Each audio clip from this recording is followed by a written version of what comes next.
Let's make sure this is going.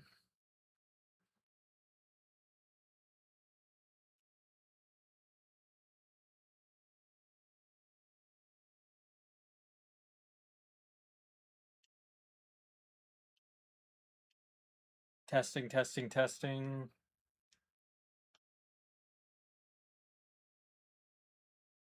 Testing, testing, testing. Okay, looks like it's working. Okay, so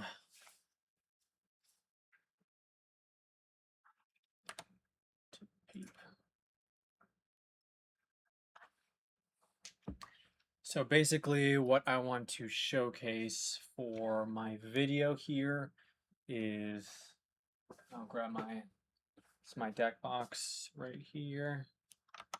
This shows up on screen. This is my deck box here for my Rakdos deck. This is my main deck for CEDH Scrambled Eggs, which is Rograkh and Tevesh. And I know that Garrett is the one who kind of popularized the deck and is kind of the main inspiration from his top 4 at the Atrium. And as soon as Kyle and Ya from That's a Good Card had came across this deck, because Ya was the commentator, they recommended this to me because it's kind of in my flavor, because previously I was playing Zur the Enchanter, and I love stacks. And they were like, hey, this is a stacks deck that could actually win.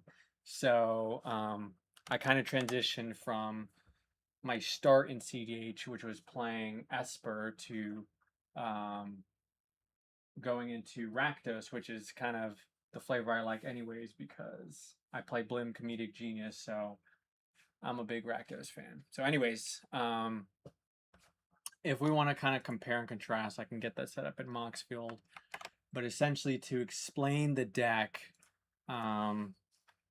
taking a look at the bread and butter, the main reason for playing this is obviously you have Rograkh. Rograkh is OP as hell. He's a 0 mana commander.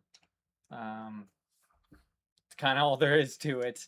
But we do use him in some unique ways that other Rograkh decks don't, including other Rog Teveshes. And the main reason for that is typically people use it as a body to be able to sack to ritual out for mana, which there's a number of them in here. Ritual. The most common of which being Infernal Plunge, as an additional cost, sack him, make 3 mana for 1. Or Culling the Weak, this one's really good, is having this and maybe a Lotus Petal out. You sack Rograkh, get 4 additional mana, and you can get your second commander, who's the other half of this equation, which is Tevesh Zant, Doom of Fools. And he kind of does 3 different jobs within the deck. The primary one, his first ability, is creating those Thrall tokens. And these Thrall tokens are pretty important because there's a bunch of different cards that take advantage of having a bunch of creature tokens being pumped out. It kind of doesn't matter what their stat total is with the cards that we have. And then the second line is you may sacrifice another creature or planeswalker. If you do, draw 2 cards, normally. But you draw a third card if that sacrifice permanent was a commander. So specifically, it doesn't care if it's your commander. It only cares if it was a commander. So the reason why this is relevant is because you could take something like Claim the Firstborn and take control of, Kinnan or whatever, something that's less than 3 mana. You take control over their commander, and then you sack it to Tevesh using the +1, and you get 3 cards and remove something.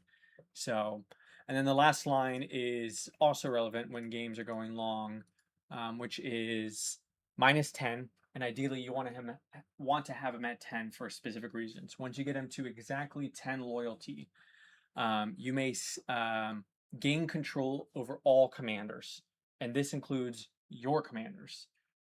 Put all commanders from the command zone onto the battlefield under your control. So essentially, if you have this at 10 loyalty and you activate this third ability and you ult him, You not only get everyone else's commander, no matter where they are, as long as they're not in the graveyard.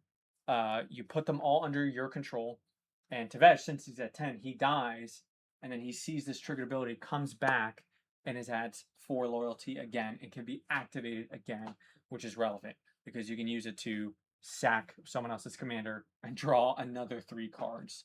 So he's pretty good for that. There's a reason why that they are the commanders, and I'm not planning on straying from that until they ban Rograkh, which is possible, but we'll get there when we get there. And then kind of the main theme of the deck isn't super changed from the version that Garrett had kind of arrived to, which is these 2 creatures here. The first of which we'll deal with the older one first. This used to be on Sire of Insanity and Void Winnower, but now it has moved to Sire of Insanity and Valgavoth. So reading Sire of Insanity first, it is 4 in a Rakdos, black and red, 6 mana total, creature demon. At the beginning of each end step, each player discards his or her hand. And this is the perfect card to deal with the slot meta, because I'm sure that many of you guys have experienced, you're against a Rogish Shy, whoever the case is, and they're sitting pretty with, half their deck in their hand. And this card just by itself will put a triggered ability on the stack every single end step to discard their hand. And that's already good enough by itself, and it's a 6/4. This is awesome as it is. But what really pushes this over the edge, and I think makes it, more than viable in CDH, and in fact, the best kind of meta beater, as it were, is combining with the second card, which is newer, because this one was kind of in the deck back in the day, because I know a bunch of people used to play Rog Tevesh with Sire and Voidwinter or whoever else. But this is the card that really pushes over the edge, which is Valgavoth, Terror Eater. So this is a legendary creature, Elder Demon, which there's some niche demon synergies with the tutor. Has flying and lifelink, and it has a ward cost of sacrifice 3 non-land permanents, which is a pretty hefty cost in CDH when people are pretty choosy with what non-land permanents they want to have on the field. And then if a card you didn't control, not own, control, would be put into the opponent's graveyard from anywhere, exile it instead. And to pause really quick on that one, so it says if a card you didn't control will be put into an opponent's graveyard. The reason why this is relevant is because if you control your opponent's spells and you cast them, they do not go under Valgavoth for his second ability. They go to the graveyard. This is to prevent infinite loops by themselves. And then the last line, is during your turn, you may play cards exiled with Valgavoth.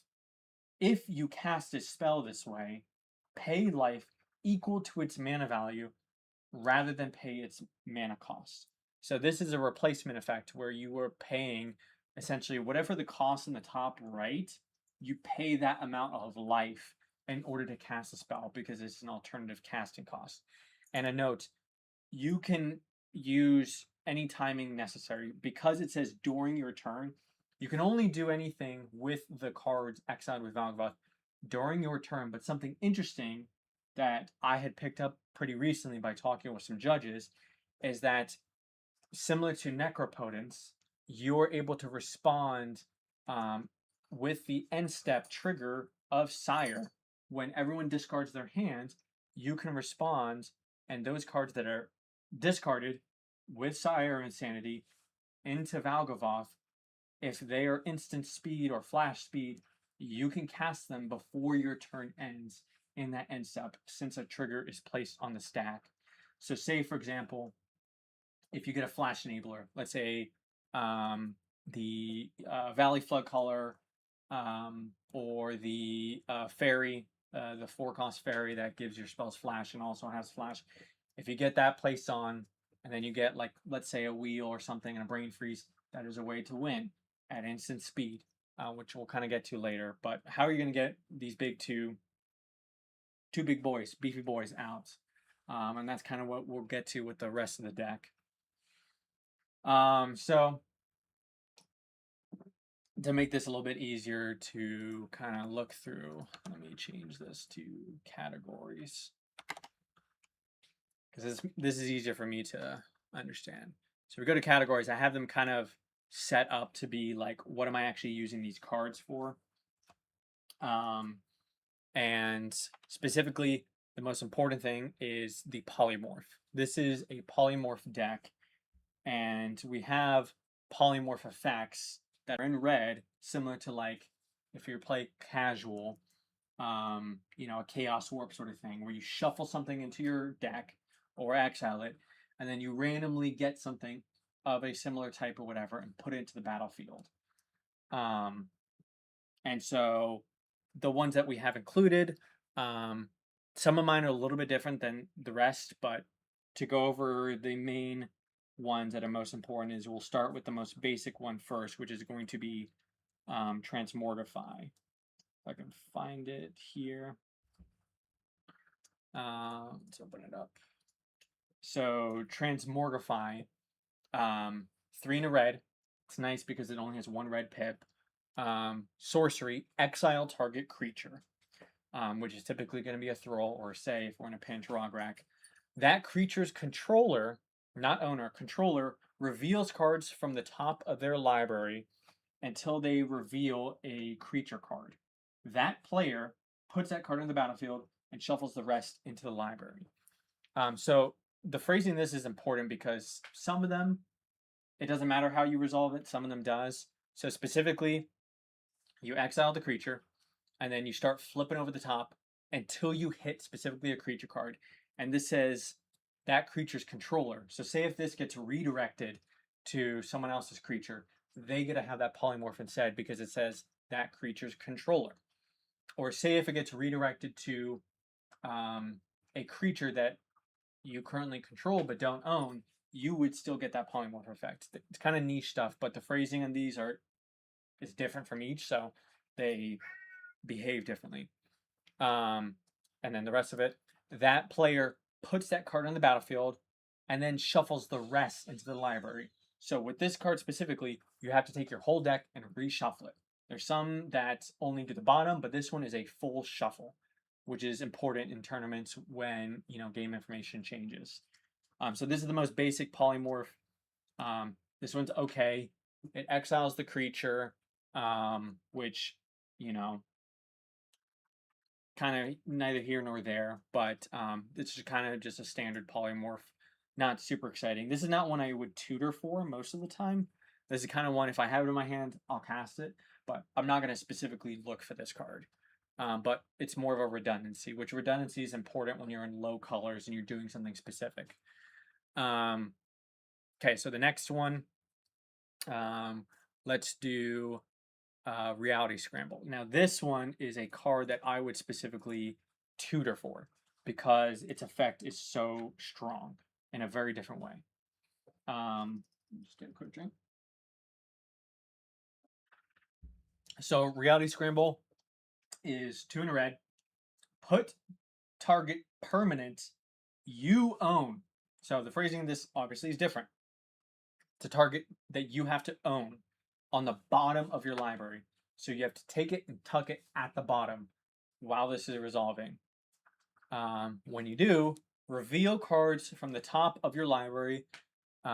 One caveat, obviously if you're using Rograkh or a Thrall, you can either choose it to go to the command zone if it's Rograkh, or you can choose to have it go into, well, if it's a token, it just disappears.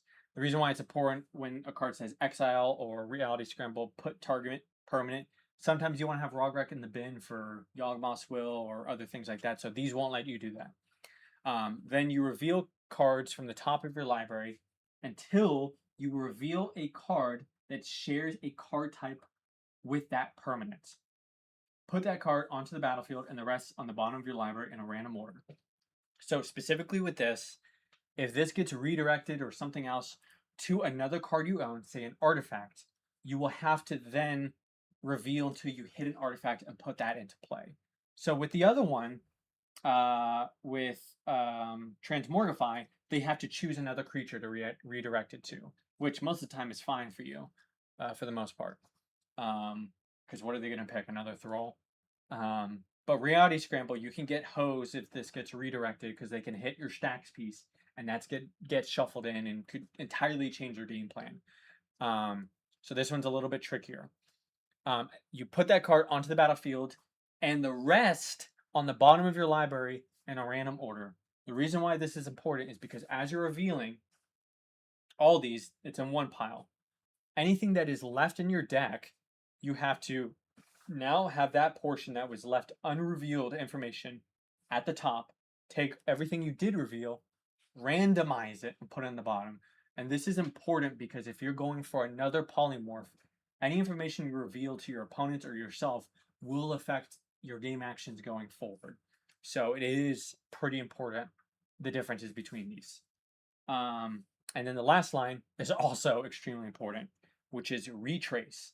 And this really gets people unexpectedly all the time, even when I tell them when it does.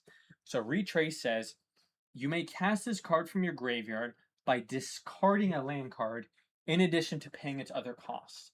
So say, for example, you went for a polymorph, you got counterspelled or whatever, and it goes to graveyard. Oh well, boo-hoo. The next turn that comes around, you can go ahead and do it again if you have a land in hand, which this card or this deck runs a lot of lands, so it's gonna happen. This card is so strong because anytime that you have mana and a land in hand, you can keep recasting this over and over and over and over and over again until someone exiles it off the stack or someone exiles it from your graveyard. This card you can just cast as many times as you want, and it's really great against, say interaction heavy decks. You will blow them out of interaction with this card because they only have so many counter spells that they will be able to have. And eventually they're going to run out, and you can just overwhelm them with this. So this, for me, is a card I tutor for if I feel like I'm going to be in a long game and I need to outlast my opponents. And I'll just keep putting win on the stack over and over and over again with this. So this card is really crucial. Okay. The next polymorph, we're sticking to mainly the ones that are generally accepted by the community, so I'm not really rocking the boat with any of these thus far. I'll kind of get into my scramble takes later. Okay, so next one is our first double poly effect, and this one's kind of a delayed poly. So this is Luca, Copper Coast Outcast. It's a Planeswalker, 3 and 2 red. So it's already 5 mana, so this is one more than pretty much most of all the other polymorph effects, and it costs 2 red. So this one's pretty expensive, but it's worth it because of what it can do. A, you don't really need to pay attention to the other 2 abilities. The only ability you need to pay attention to is the one in the middle. The top one and the bottom one doesn't matter.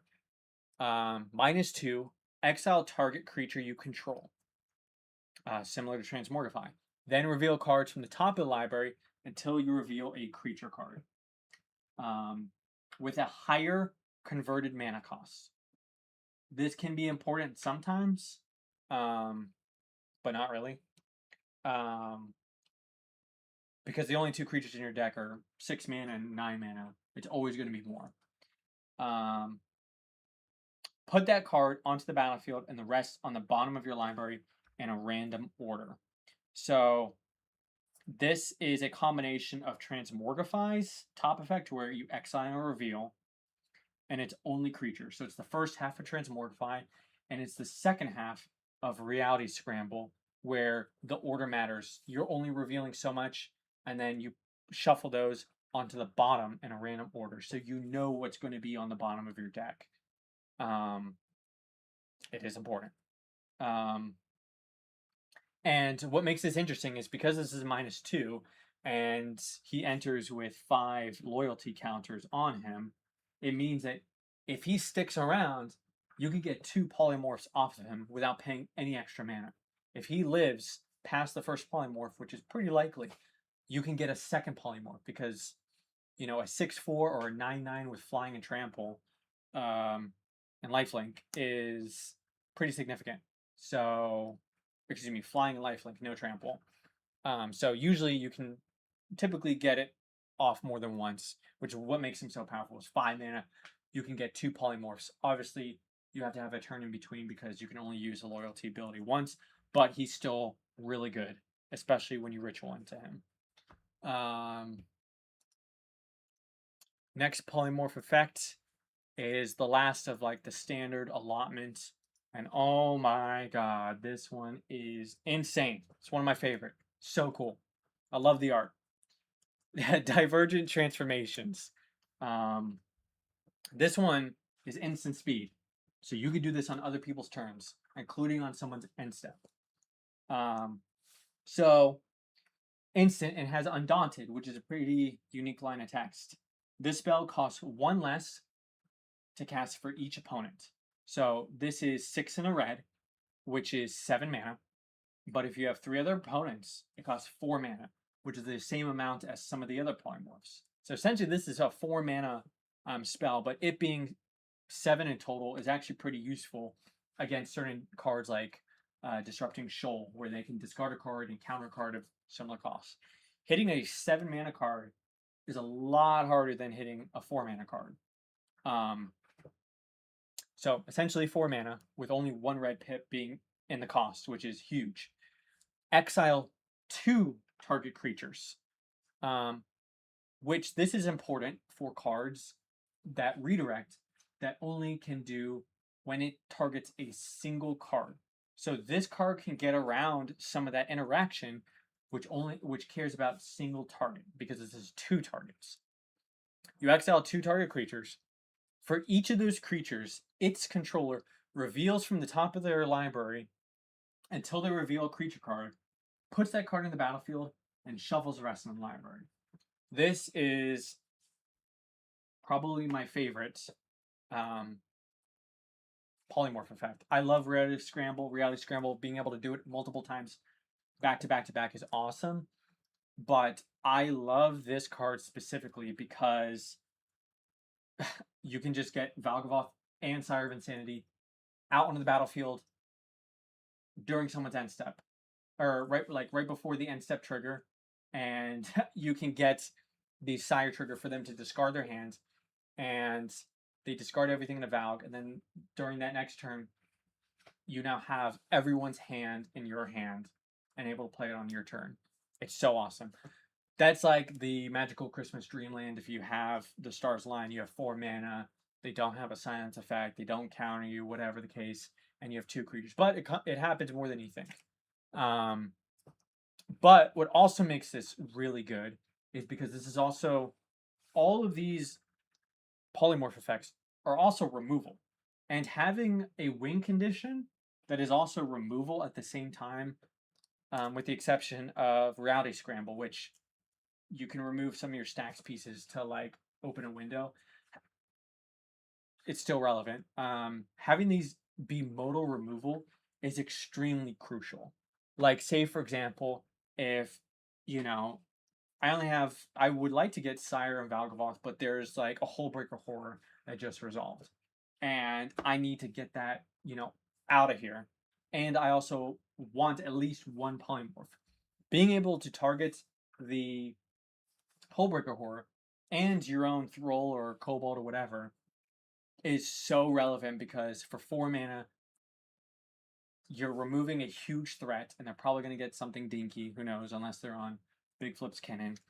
And then on top of that, you're also getting your polymorph resolution as well. That's what and it's at instant speed, which all the other ones are sorcery speed. So that's what makes this like so insane, and worth tutoring for, because of that flexibility you have. You have so many more decision points that you can make to find your window, and that's one of the most important things about this deck, really, is because we're not in blue, you have to find your window, and that was the biggest learning curve for me with this deck, is finding a window. So yeah, I love this card. This card is sick. And now we get to kind of the Eggs Tailored special here. with Chaotic Transformation. So this one is 5 in a red, so 6 mana, which is obviously 2 more than most of the other polymorphs. So you may be asking, why am I going to pay 2 more mana for this polymorph effect? And well, let's take a look and read. So Chaotic Transformation reads, exile up to 1 target artifact, up to 1 target creature, up to 1 target planeswalker, and up to 1 target land. So artifact, creature, enchantment, planeswalker, and lands. You can have 5 total targets with this. For each permanent exiled this way, its controller reveals from the top of the library until the reveal card that shares a type with it, puts it onto the battlefield, then shuffles. And note, this is a full shuffle effect. And there's a reason why it's important, which I'll get to in a second. So, with this card, we're going to have to go to the ruling for this, because this is kind of a unique interaction here. So if we go to the ruling for Chaotic, and if we take a look here. So first of all target permanents are exiled at the same time. If a player controls multiple permanents that were exiled this way, so exile happens no matter what. So things are getting exiled. But what's important is this part. If a player controls multiple permanents that were exiled this way, that player first chooses which target they're considering, so marking the targets first. Then they reveal cards into the reveal card that shares a type with that permanent as it last existed on the battlefield. Then they put that card onto the battlefield and shuffle. And here's the kicker. Not actually, but they then repeat this process for the remaining targets they controlled. So the reason why that this is important is because you can choose which targets you're resolving first. And if you remember, this is a full shuffle. So you're able to have knowledge of what you're revealing into, to kind of know like what you're doing. So the ordering of how you choose your land, your artifact, your enchantment, your planeswalker are all important because let's say, for example, you choose artifact first, and then you flip into an artifact that's a stacked piece that kind of ruins your next move. You don't want to do that first. You would ideally want to do, say land first. And you kind of have it's kind of like, I guess, like card counting with gambling, where you know what's in your deck. So you kind of reasonably know what are the odds of hitting what. And say if you hit a land, you can have a tapped land that you pay for the cost of Chaotic Transformation. You exile that land, and then you reveal until you hit another land, and you put that into play untapped. So you have an untapped land to refund 1 of that 6 mana. And say the next one you hit is an artifact, say that's already tapped.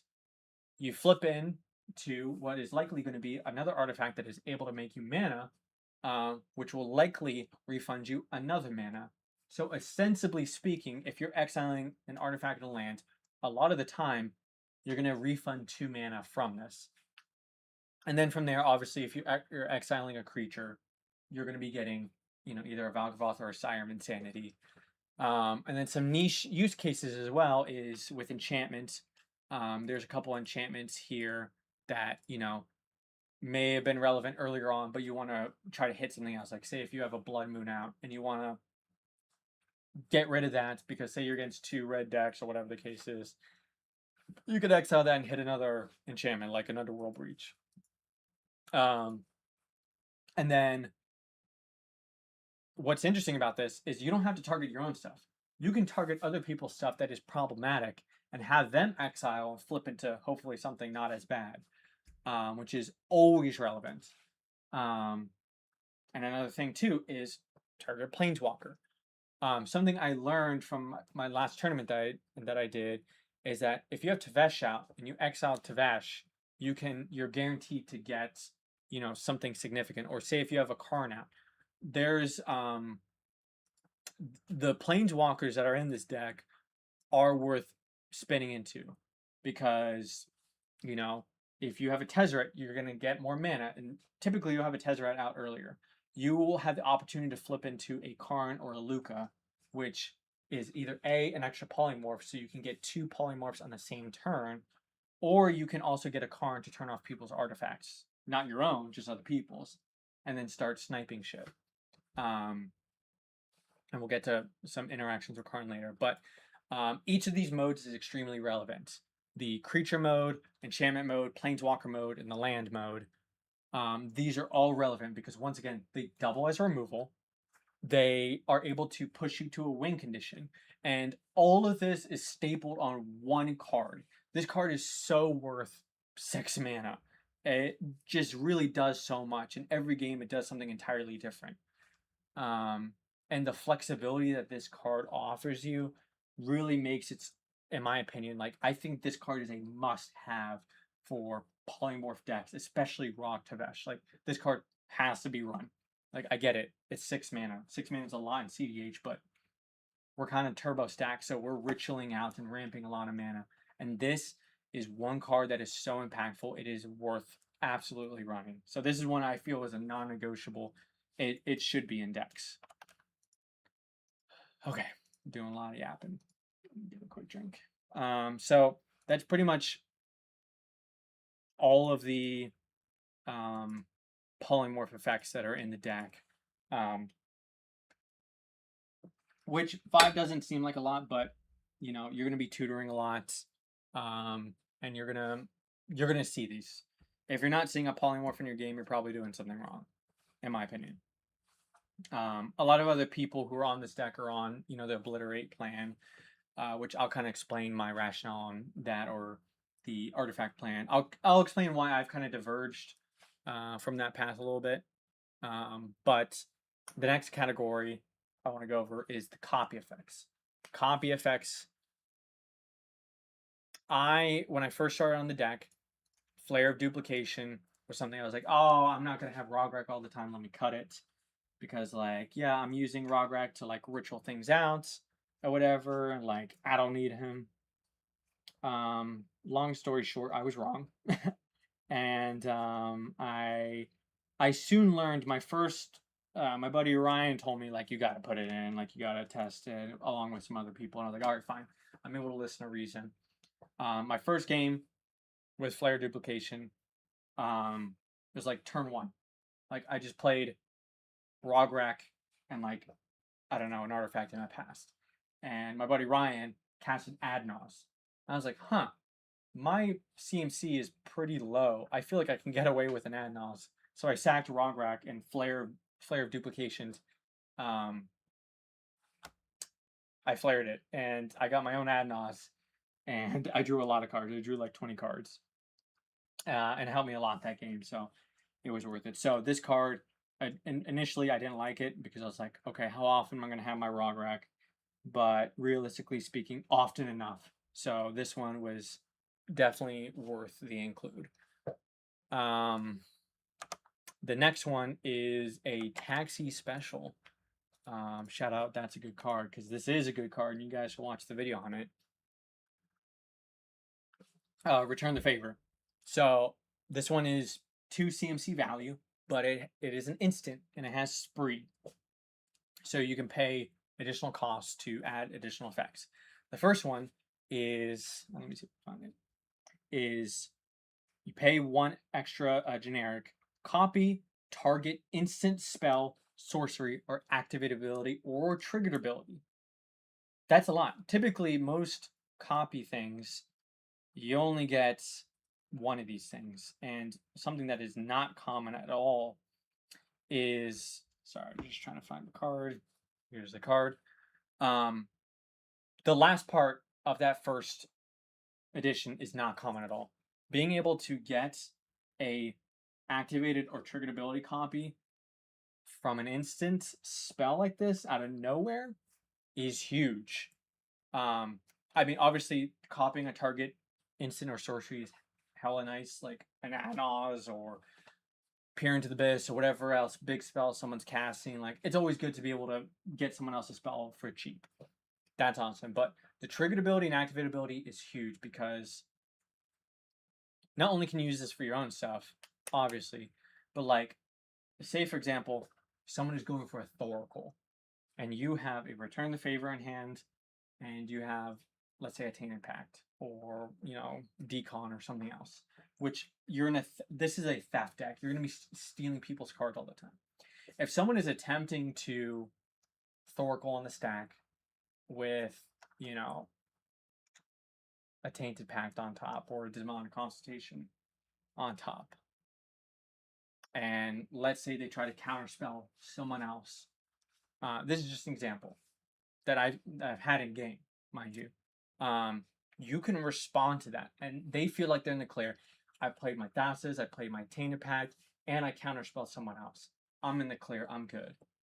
And then you smack them with the Return the Favor. You copy the triggered ability of Thoracle. You are able to redirect for 1 additional mana, so 4 total. And then on top of that, throw on a Tainted Pact. Boom. You have won the game on top of someone else's Thoracle trigger. So yeah, this is obviously like a very niche scenario. In general, this card is always going to be good because let's say the floor. The floor is you pay 3 mana, you copy someone's triggered ability to crack a fetch, and you get a land. This is 3 mana, red cultivate at worst, which is not bad. There's definitely instances where I've had to use it as that, and I was happy about it. So this is one of the best cards in red, period. Top 5 cards of all time in red. So this for me is another must-have that is not in the normal deck that I strongly feel should be included. Okay. Enough yapping about that. So those are the copies. These, I feel like I had tested out a couple others. Like I had tested Fork. Yeah, I tested out Fork, which wasn't terrible, but like I really like the multimodal options of Return the Favor. And it's kind of why I went with that instead. This card is a pretty small category, but it is important. So this one right here. 1 red mana. Burning Inquiry. Sorcery. Each player draws 3 cards. Then discards 3 cards at random. And you may say, but Eggs, what is the point of this card? You're just feeding Breach. That is 100% true. But first of all, we are on, well, at least I am on Breach and Yawgmoth's Will. So I benefit from stuff being in the graveyard. This card, I have gotten a lot of mileage out of. Someone keeps, you're against like, Kinnan, Rogsai, and a Rowan. And like they kept like the most gas hands ever. And maybe they went down to 3. Turn 1, you're snapping off a Burning Inquiry. Their mulligan was basically pointless. They discard their hand and they draw, 3 lands. I've seen it happen before. This card for 1 mana is able to hose people turn 1. But this is kind of a gamble because you could have someone that's basically out of the game. They discard 3, they draw 3, discard 3, and they keep some gas cards just by random chance. So this is a very risky card, but like think about the opportunity cost. This is 1 red mana, and this affects everyone. That is kind of the floor of this card. What is most appealing about this is the ceiling. Because if you have Valgavoth out and you cast this, this is 1 mana, draw 9 cards that you can cast for free. 1 mana, get 9 cards, and then you also fill your bin with 3 cards that you can use as a resource. This is one of the highest efficiency cards in terms of card advantage, and it's 1 single mana. So the floor and the ceiling of this card are so good that for me, this, in my opinion, is another one that I would say is a must include for the deck, because this one has been so impactful in every game that I've cast it. So yeah, I love this card. This card's sick. I need to get it in foil though. Plus the lore is cool too. Okay. Sire of Insanity, we already know that guy. So technically, there's really only one draw engine in the deck. And this is one I've received a lot of pushback on because this card is considered really slow. And like, I get it. It's a 3-mana do nothing the turn that it's played.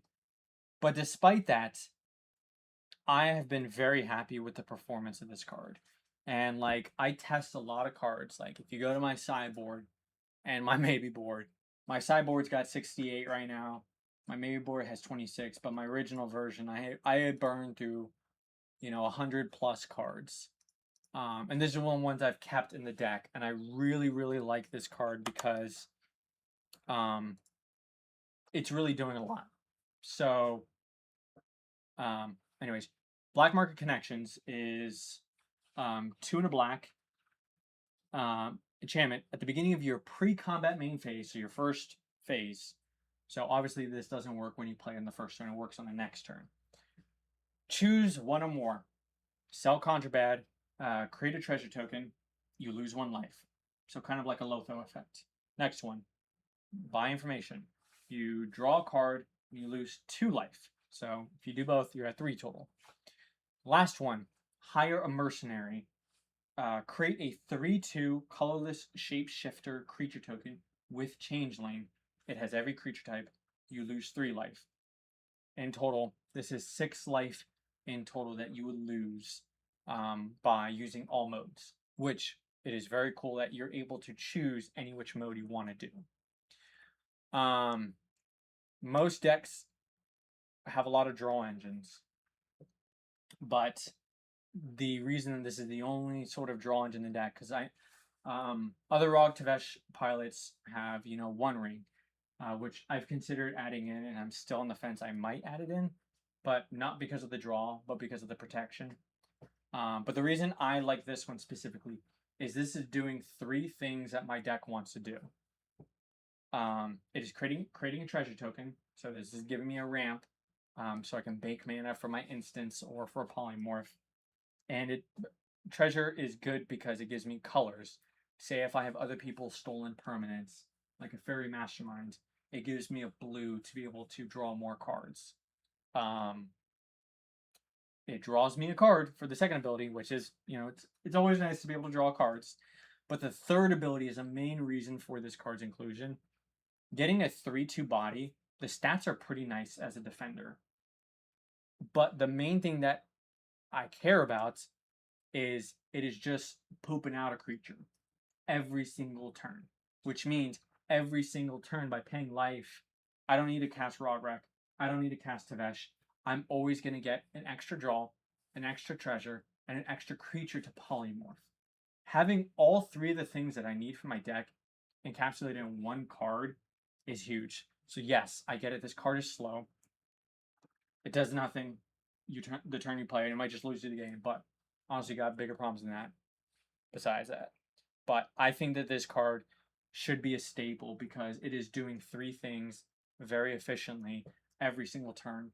And because this is a stacks list, you're going to be seeing a lot of turns. And every single turn that this is in play, it's putting in work.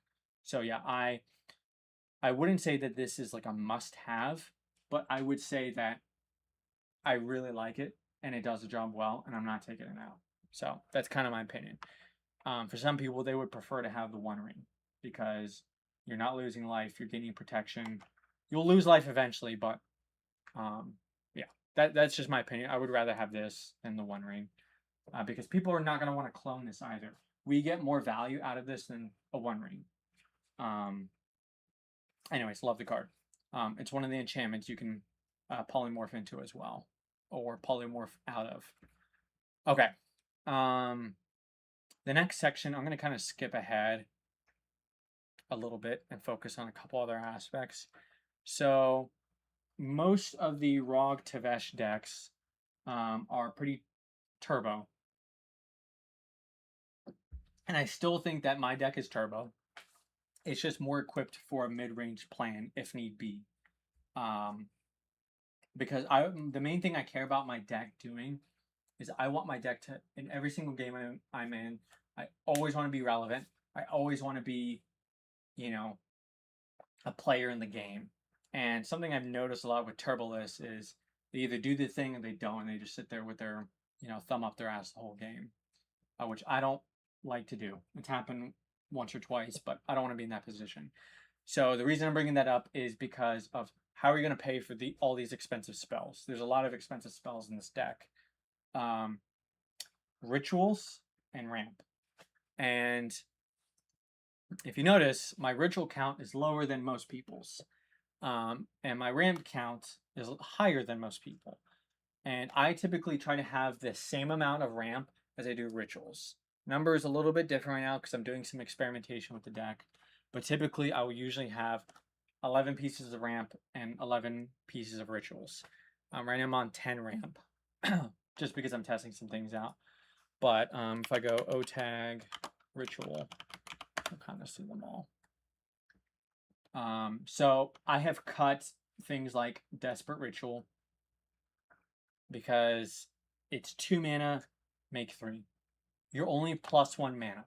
And like for me in my deck, I want to be like I care about card advantage. I don't want to be drawing a ton of cards to feed Smothering Ties, but I still want to have relevance that I know that my cards are impactful. But in my opinion, a +1 mana is not impactful enough for my deck, so I cut it. Boo-hoo. Same thing with this one. Pyretic Ritual. It's 2 mana to make 3. I don't want this. It is giving me net 1 mana. It's not worth it for me, so I cut it. Same thing with Rain of Filth. This is something that's a bit more fringe. This is not in the standard list. I tried it out. Each land you control, sacrifice land, add black to mana pool until end of turn. I need my lands. My lands are actually really important in this deck for resiliency. I had one good game with it, but all the rest, it's like, oh, if I get staunched when I'm trying to like power out a turn, I'm just out of the game. So yeah, I don't like this. It's too high risk. But here are the rituals that are actually in my deck. So I'll start with my favorite ones first. So kind of already brought up Culling the Weak. This card is the nuts. So specifically, this isn't for ritual game plan into a polymorph. This is for Tevesh. This is Tevesh or stacks mana. And the reason why I like this one is because usually you'll have 2 mana on turn 1. Like that's not like out of the question most of the time. And being able to, this is the normal game plan for Rog Tevesh pilots, is you put out Rograkh and maybe a petal or something, you Culling in the Weak, your Rograkh, and then you just throw at Tevesh +2, get your thralls, boom, explosive turn 1, you got Tevesh out, awesome. Like, that's a good turn. So, there's no real arguing against it, it's a good card. Dark Ritual, I need to get, I'm trying to find the Amonkhet print of it, because I like the Amonkhet prints, but it's Dark Ritual. What else is there to say? It's a +2 ritual. Culling the Weak is a +3. I like +2 and +3 rituals because they're card efficient for what they're doing, because you're inherently going down a card advantage by casting a ritual. But like +2 is worth it. So I'm happy with this. So these are the black ones that I have in my deck. And then the last one is Cabal Ritual. So this is another, in its normal mode, it's only a +1 ritual, which if I have to be getting a +1, a 2 for 3, whatever, if I need to do it, I'll do it. But typically I'll try to fill my yard first, for example, with, my various ways of filling my yard, like Burning Inquiry, just shoving 3 of them into the yard. This one, once you reach the threshold, which is pretty easy to do if you're in a turbo deck or if you're getting your cards removed or whatever, it's not that hard to do. This one makes you 5. So this is a +3. +3 is huge. There is no other card, I believe, that does this +3 besides Coin the Week, which you have to sacrifice something. And then J Will obviously is a different story. But you'll get Threshold pretty easily in this deck, so this one is hella worth it. Because 2 mana, gain 5, yeah. Don't need to belabor the point. Seething Song, I originally had cut this card. And I did fairly well without it for a while, but I eventually did cut it, put it back in because this is a +2 ritual, which is nice. But more importantly, my deck has gone significantly up on the amount of red pips it consumes because I'm on a lot of different cards than most of the standard lists. And I need pips. I need red pips, and this does the job. Here's my old beat up copy of 1 second. Here's my old beat up copy of Seething Song. I love damage cards. I would prefer to buy cards that are damaged because I like them to have a little bit of history, a little rough around the edges. But yeah, this card is great. I love using Seething Song because the red mana gives me mana for interaction with like redirects or pyroblasts, which is super relevant. Or going into Divergent Transformation. This is easy. Like if I have 4 mana, I can use 3 of that to make 5 and then have 1 extra for a Chaotic Transformation. So this card's sick. I love having this in my opening hand. Rite of Flame. Normally it's a +1, but plenty of other people play this card enough so it can be a +2 or +3. It's good. Not much else to say besides that. And last, I think I might. I don't think I mentioned in the beginning. Frontal Plunge. You have to sack Rograkh or Thrall, which is nice to make a +2. This one's sick as well. It's kind of like more suicidal Dark Ritual buffer red. And then the last one, this one, key Lynchpinch, Lynch piece or whatever the phrase is. Jessica's Will. J Will. I don't have this exact printing, but J Will is huge game-winning card. Being able to resolve a J Will, either having Rograkh or Tevesh on the board doesn't matter. Resolving a J Will is the ultimate, like, if you're gonna counter me right now. This card is awesome because it baits out counter spells and it gives you an inkling of should you poly now or should you do something else. Being able to flip 3 cards off the top, essentially drawing into 3 and making red for each card in an opponent's hand. And the gameplay of this deck against slot meta decks, you want to have your opponents to draw as many cards as you want. You'll hear me often say, yeah, I'm going to give you all these cards. Like, oh, are you going to pay for Mystic or Ristic? No, I want you to have cards because I'm going to take them eventually. And you're going to make more mana because of how many more cards that they have in their hand. So you do kind of want to feed. Obviously, there's certain times where if you're on the back foot and you're really hurting, you obviously don't want to feed the player that's in the lead. But if you know that you're able to convert, feed away because it benefits you with stuff like J-Will to be able to have a much higher red pip count that if you resolve it, you pretty much have won the game because you're going to have enough mana to do whatever the hell you want. So J-Will is, I feel like, especially strong in this deck because this deck wants other people to have larger hands. And that's it for the rituals.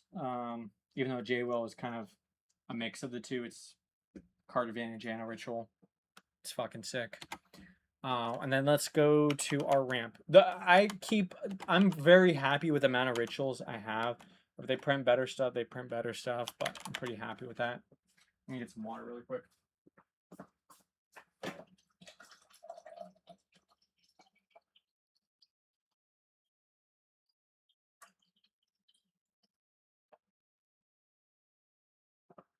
I'm just trying to crank out this marathon session of a deck tech so I can edit it afterwards.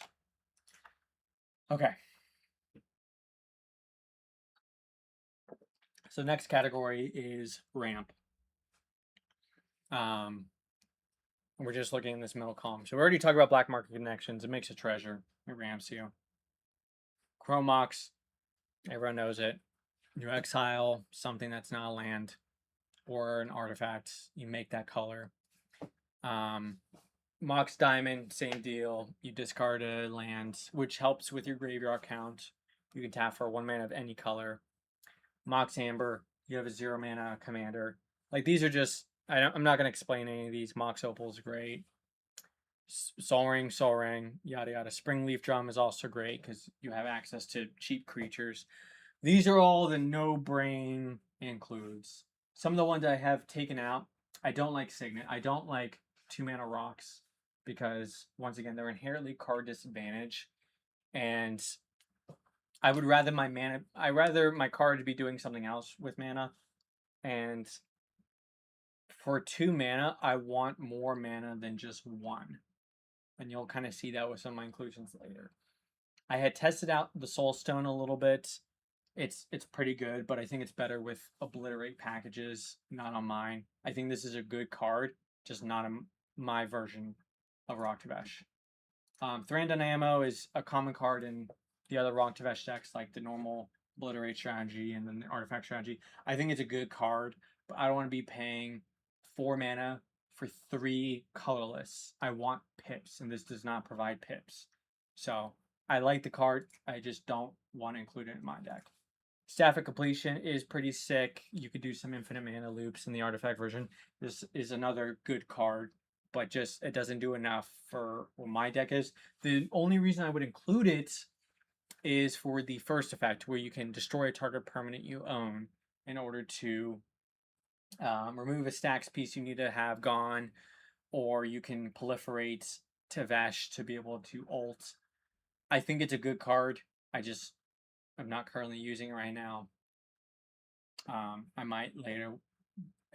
There's a reason it's a sideboard. I like it. Basalt Monolith, I'm actually going to move to the maybe board because I do not like this card.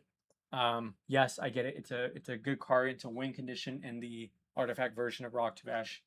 But I do not want my shit polymorphed. Or not polymorphed, copied.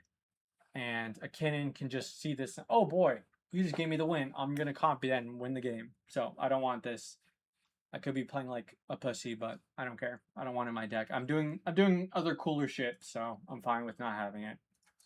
This is another card that is kind of a staple that I like, but I'm not in love with. Chandra, Torch of Defiance, 2 and 2 red. The main reason from having it is you can X off the top to get an additional card draw.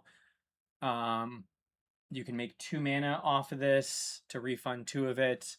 It deals damage, and then the emblem, whenever you cast a spell, deals 5 damage to any target.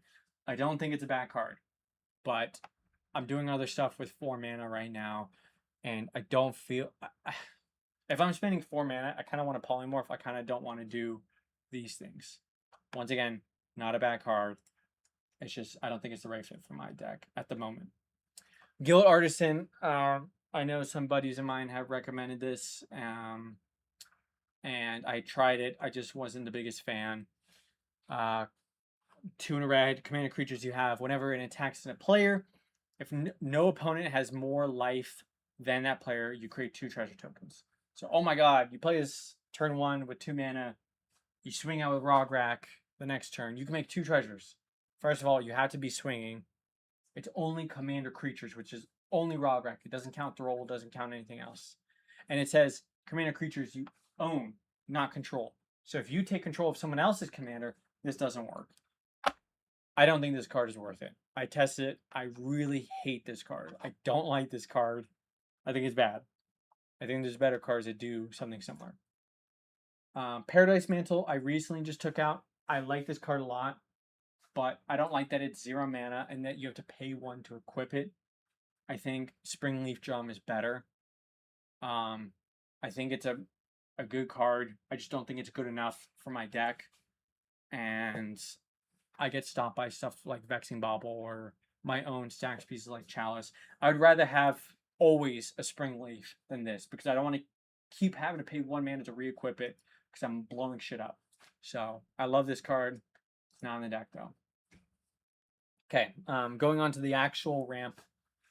I guess I skipped a couple rituals really quick. Grim Monolith, it's a ritual. It's a +1. You already know it. Mana Vault, same thing. I like these because these are mana batteries that I know that I can use.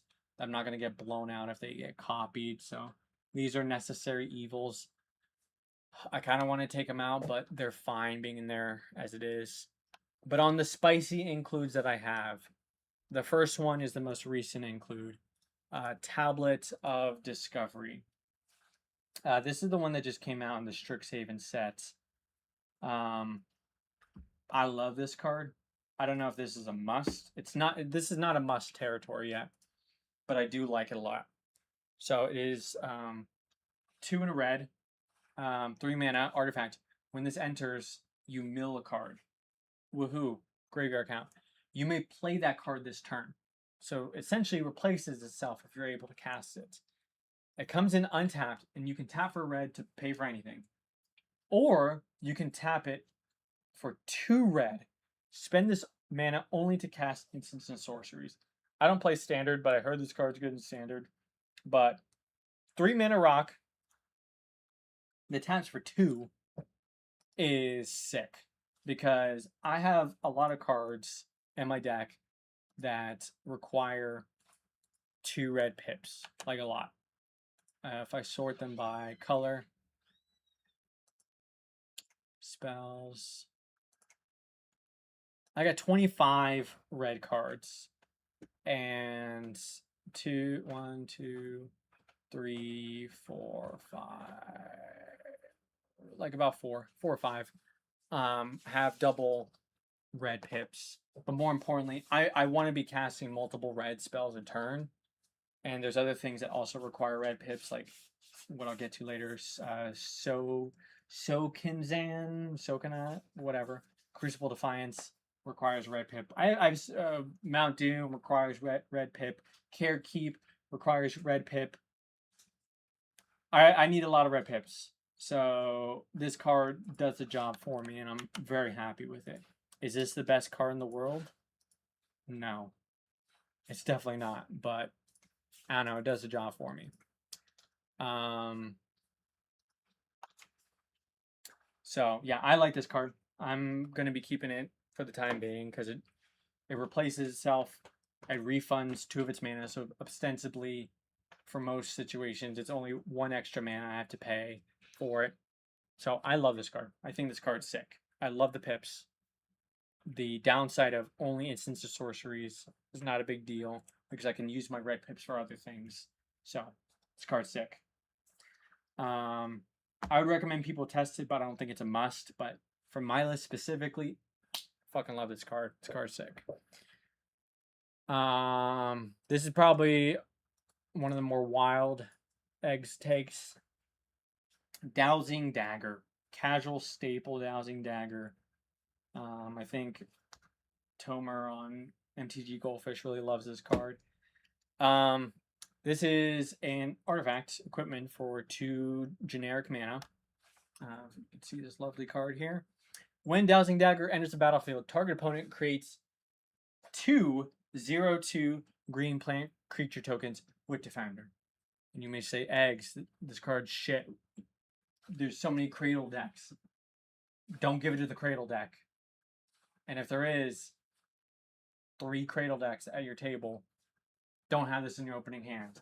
But most games, there's going to be at least one person that is not going to be able to capitalize off of these 2 0/2 creature tokens with Defender. Like 90% of games. And this is a great political piece to use. Like, hey, I'm going to give you these to have Defenders. Help a brother out. You know what I mean? Anyways, you can pay 2 to equip this. And when you equip this to a creature, it gets +2/+1. And if you remember, our buddy Roger here, let me go back. Our buddy Roger here, people don't realize this. Roger got keywords. Roger has First Strike, Menace, and Trample. And with Dowsing Dagger equipped, he now has 2 attack, 3 butt with First Strike, Menace, and Trample. he can get through most boards in CEDH on turn 1 and 2. He can swing freely at whoever the fuck he wants. So specifically with Rograkh, this card is the nuts. I almost always keep Dowsing Dagger in my opening hand because I know that I'm able to equip it and I'm able to transform it. Like, I've never had an issue transforming it for 2 additional colorless, or generic. It's fine. When equipped creature deals combat damage to player, you may transform it. And what is that transform side, you may ask? The transform side, and I love this whole set of cards from, what is it, Ixalan? These cards are sick. When you go ahead and flip this card around, I'll do it here slowly while I'm speaking. Lost Veil. Tap, add 3 mana of any 1 color to your mana pool. Of any color, not colors you control or colors of your commander, any color, which includes blue, which is important, or green. If you are stealing cards from other people, some of them require specific pips, colored pips. This card is able to provide colored pips. You need black mana, you got it. You need red mana, you got it. You need blue mana, you got it. This card is, the ceiling is so high on this. The fact that this is a land is awesome. This is gonna fly by the radar of people all the time because, oh, it's just another land on your board. Like, oh, you got to pay 4 mana for a land. Oh, like, big whoop. This card is the nuts. This card has helped me win so many games. I'm a big proponent of this card. I would say that this card is a must in Rog Tevesh. And I think it is a must because, like, it's giving you pips. Actually, if you're on the Obliterate plan, obviously you can see why I'm not on the Obliterate plan because I would like to keep this land around to give me 3 colored mana. If you're on a deck that isn't on Obliterate or with Rograkh, I think that this card is playable and a lot more Rograkh decks than people are currently using it. So I actually think that this goes beyond the scope of just this deck to other Rograkh plus X decks that should be on this card because it's very easy to transform it and the colored pips are meaningful.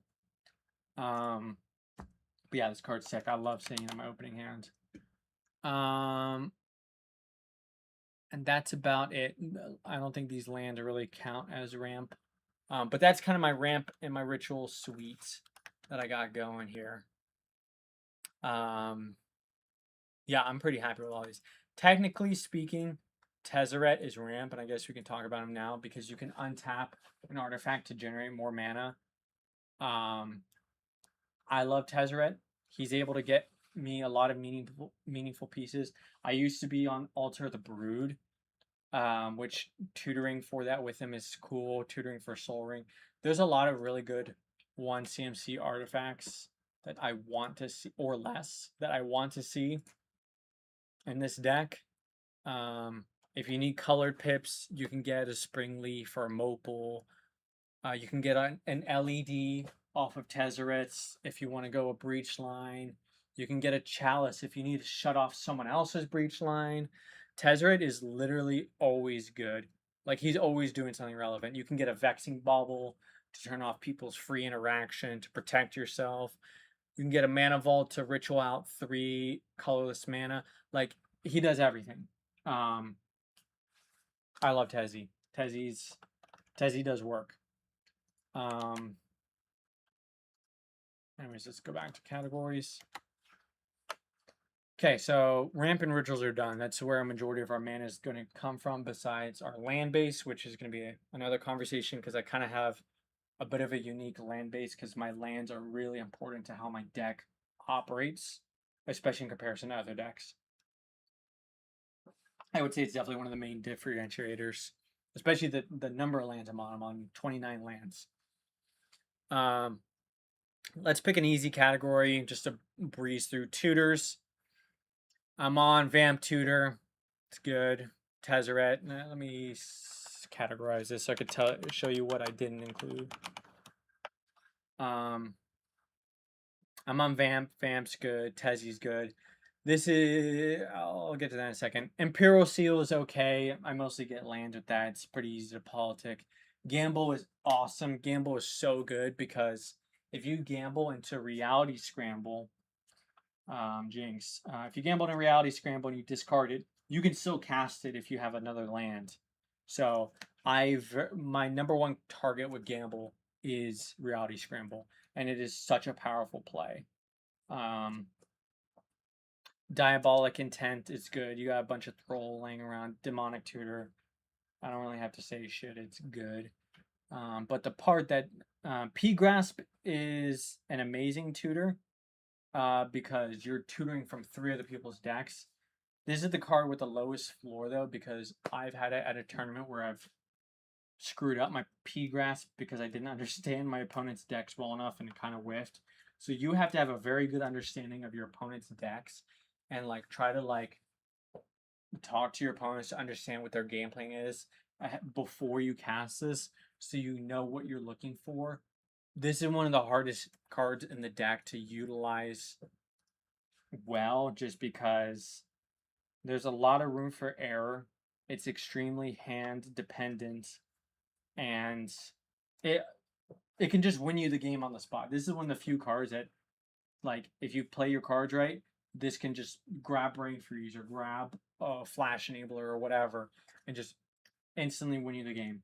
So, the one thing I would note, though, is that you search a target opponent's library for card exile it face down. This can be swatted, but the information is protected. They don't know what you got out, and that's important.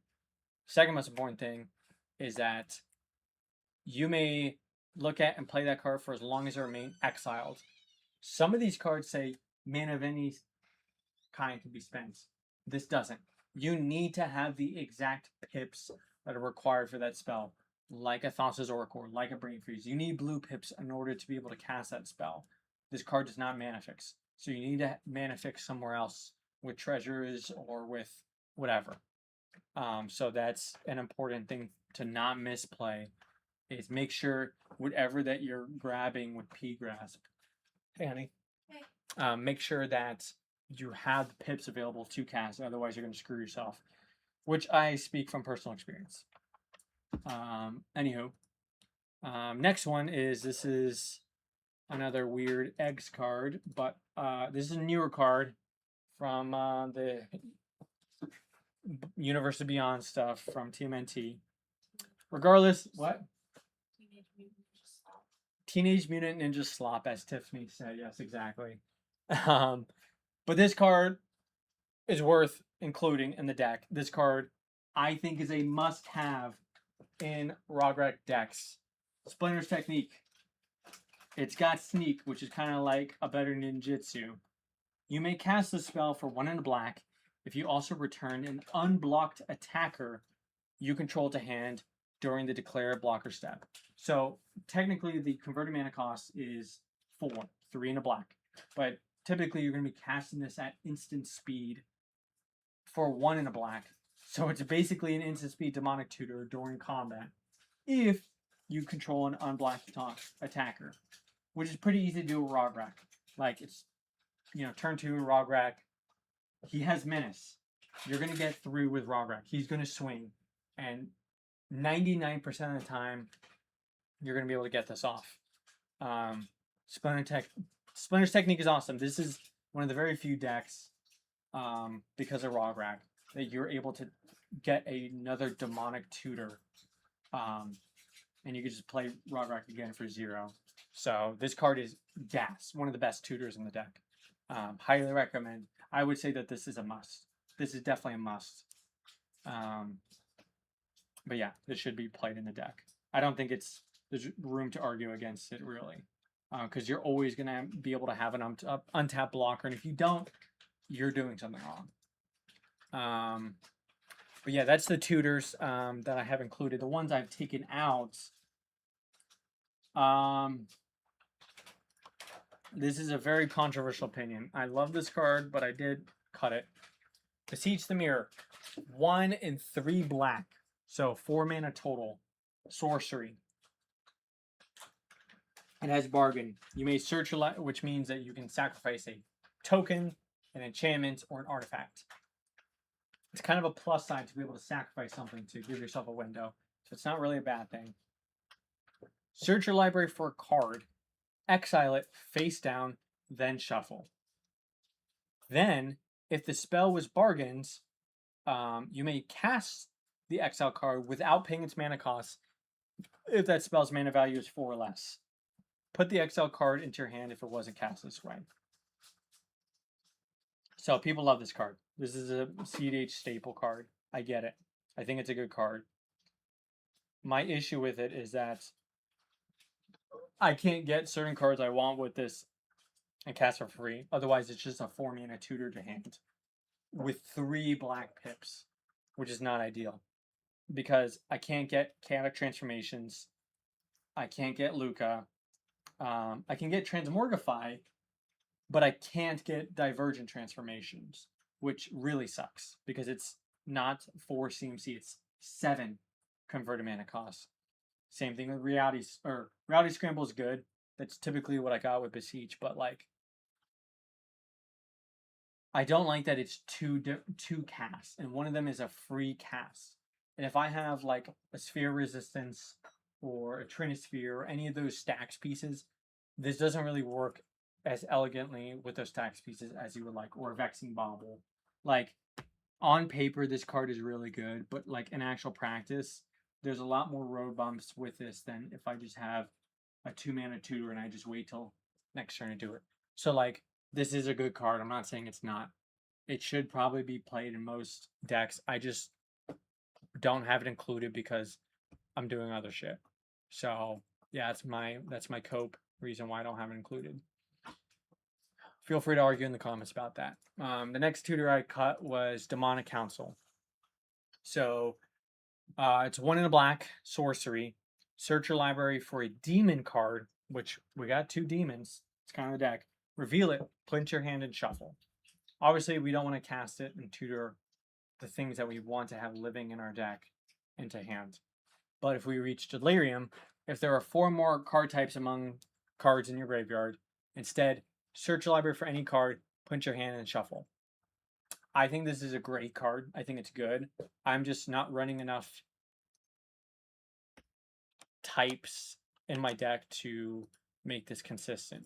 And that's the number one thing I want out of my deck is consistency.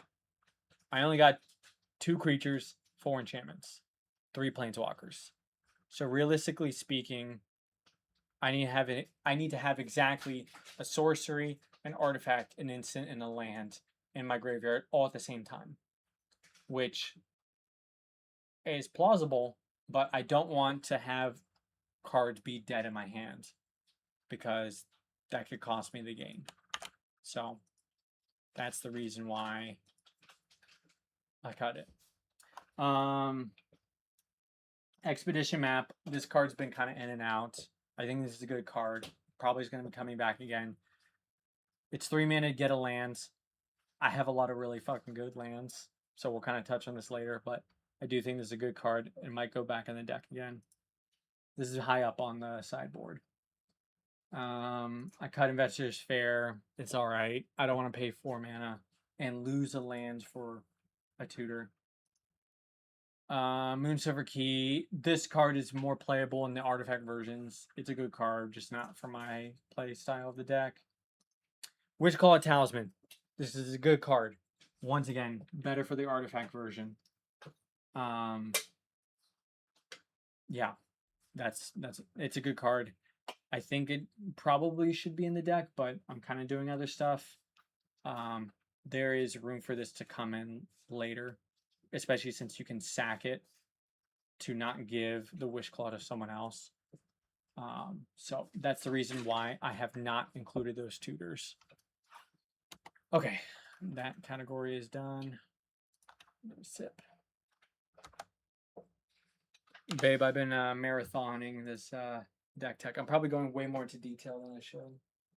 Yeah, people get tired when you're talking too much. Well, I'm going to be editing this down, so. Okay.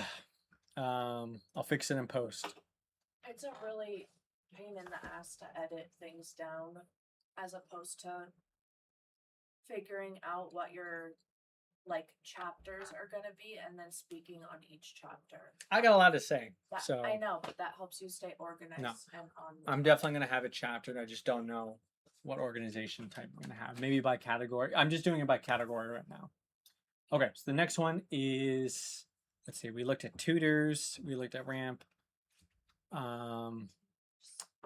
2 tutors who wanted to toot. Let's talk about swats. So I'm on 3 swats right now, or I guess it might be OTAG redirect.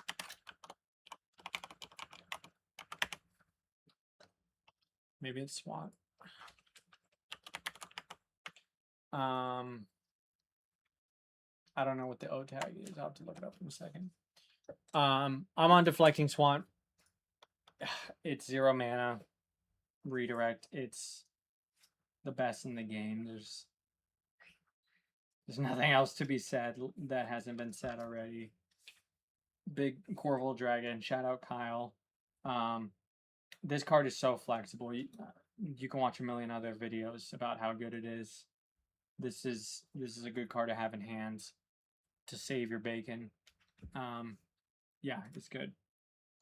Redirect Lightning. This is one of my includes. I don't like that I have to pay 5 life for it, but if it's 5 life, 1 red, don't lose the game, then yeah, this card's worth it. I tried removing it, immediately regretted it, and put it back in. I don't love the card, but it's a necessary evil. I gotta eat my veggies. This card should be in the deck. It should be in the deck. Even though it's in, like, it doesn't work with some other cards that we'll get into later. It living in the deck and being an option is still worth it. Return the Favor, we already talked about it. One of the best cards in the game. It does it all. The card's fucking cracked. Grinding Station. We're going to talk about Grinding Station later. This is technically a win con, but we'll get to it later when we talk about Valg and Aether Flux. But specifically, part of my version of the win condition is Aether Flux Reservoir plus Grinding Station plus a card I recently took out that I might put back in that I am kind of on the fence about. Babe, can you do me a huge favor? Can you get some ramen for me? Thank you. Alter the Brood probably should be in the deck, but I don't like that it doesn't do anything besides the thing that it does. So I don't know. It's currently in the sideboard, but I want it back in the deck. But essentially it does the same thing as Grinding Station.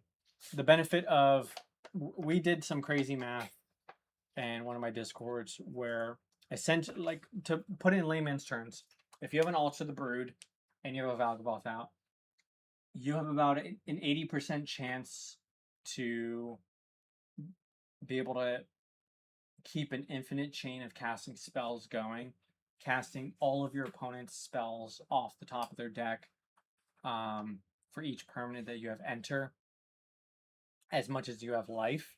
And that's why Aether Flux Reservoir is in the deck, is because when you're basically doing the Atali bullshit of casting all of your opponent's decks for them, you have to pay life for this.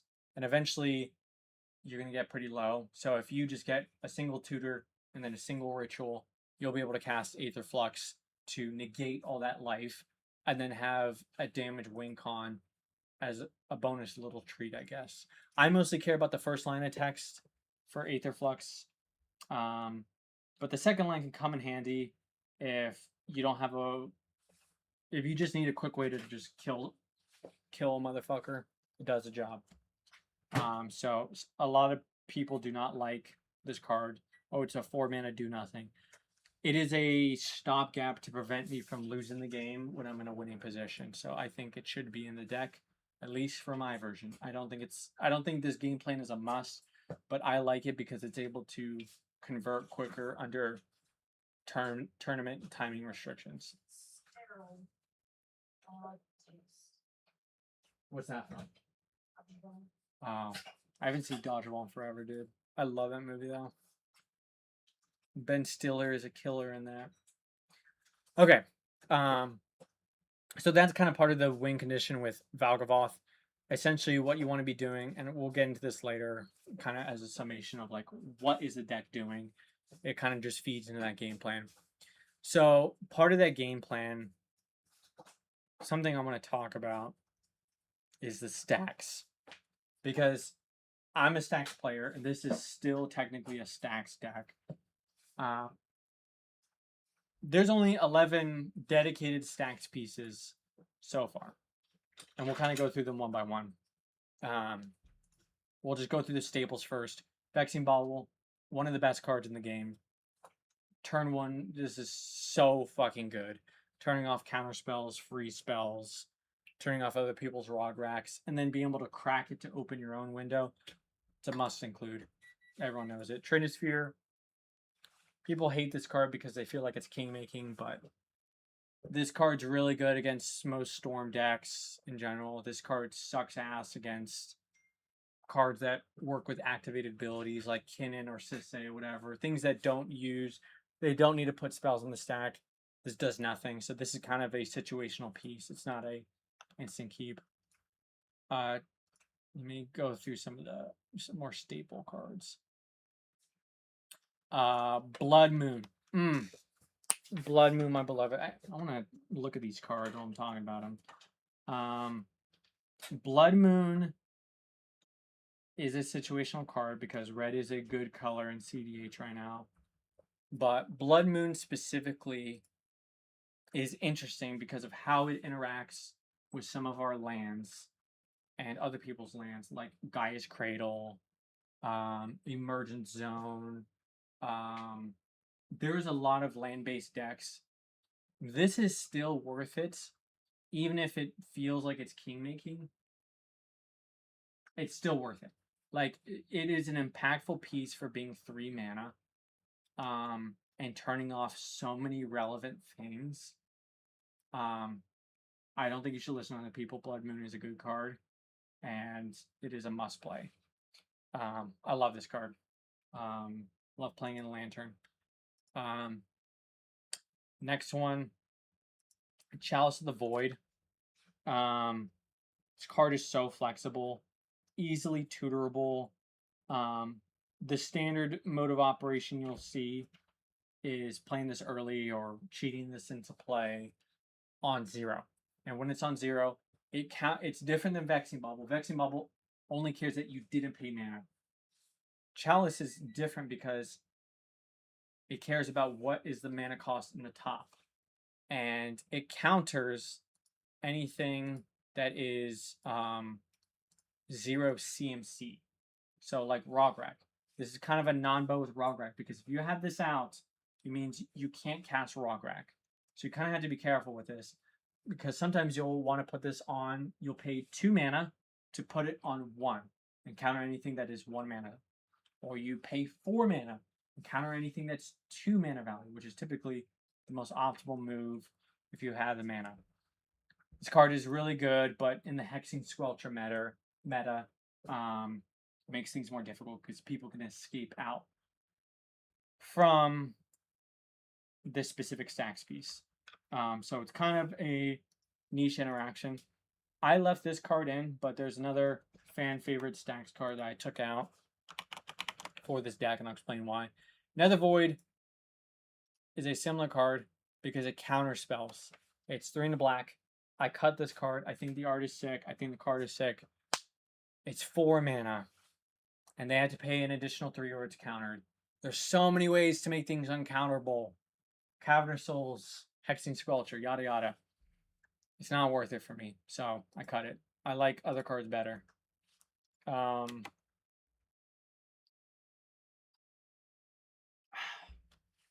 Going more into the other stacks pieces. Curse Totem. I was like, oh, I don't need this card. I'll just blow everything up. I don't need Curse Totem. I was wrong. You need a Curse Totem.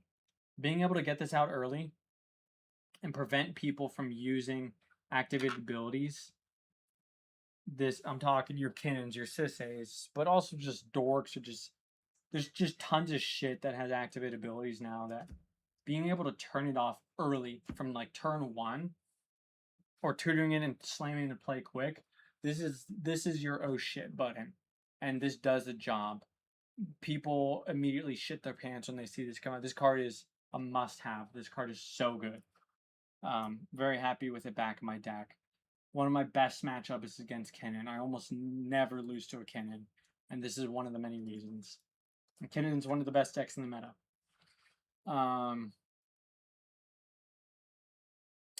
The next spell or the next stacks piece that I really love. I don't know why it's not here, but I'm gonna just go over because it's technically a protection piece, but it's also stacks piece. Let me fix that really quick. Is Sphere of Resistance. This is kind of like a mini God Pharaoh statue, which, by the way, I don't like God Pharaoh statue, and I actually cut it. I don't like it. Let me see. The reason being, 6 mana, legendary artifact, spells your opponent's cast cost 2 more to cast. People are going to clone this, and it's asymmetrical, and you're spending 6 mana to make things cost 2 more. That is not good EV.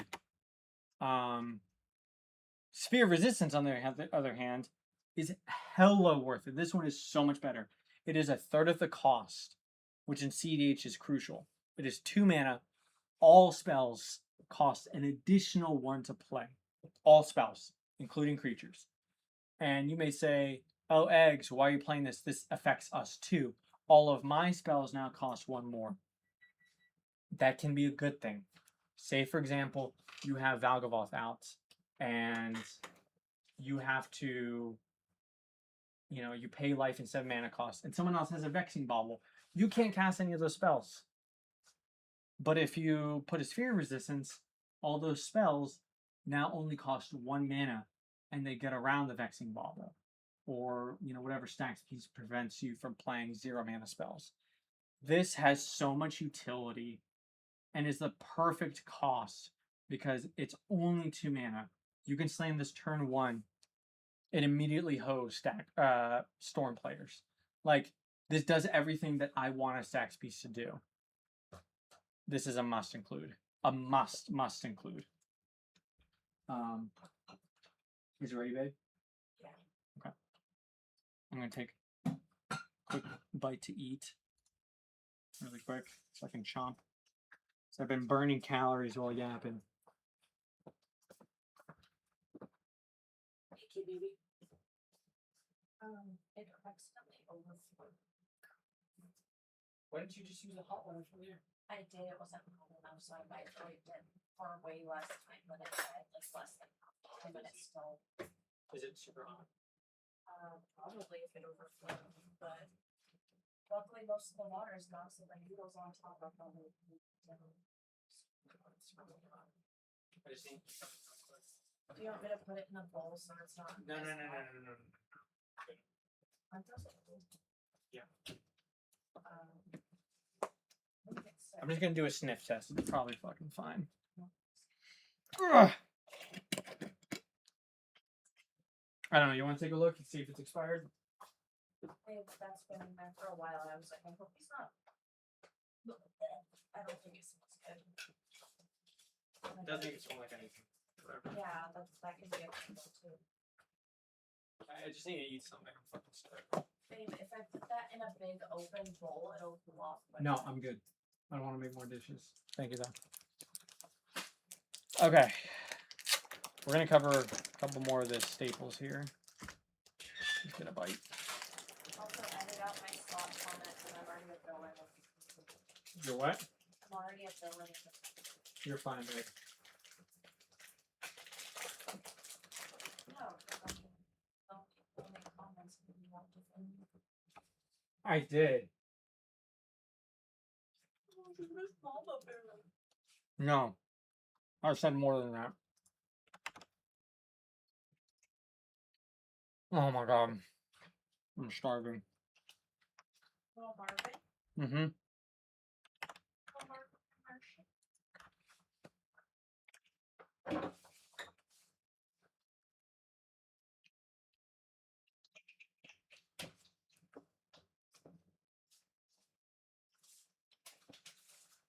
How long has this been going on?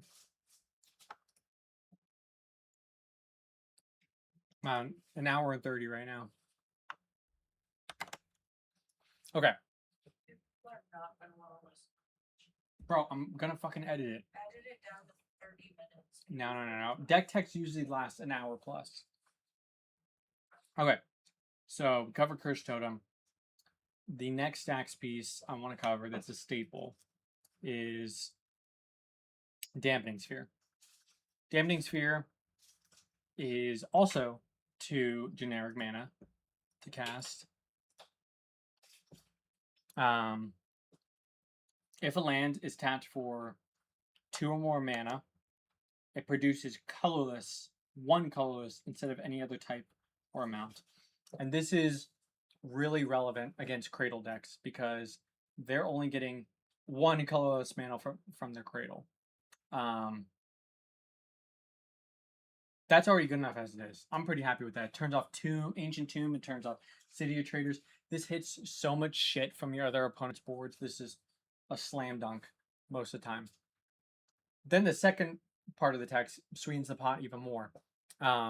Each spell a player casts costs 1 more to cast for each other spell that player's cast this turn. So essentially, each player has a storm count, and it costs all their spells cost 1 more for the current storm count. So if you're tracking storm, they pay 1 generic mana extra per storm count, which obviously hoses storm decks. This card hits Cradle decks and it hits storm decks. 2 meta-defining decks at once for 2 mana. This card is hell worth it, must have.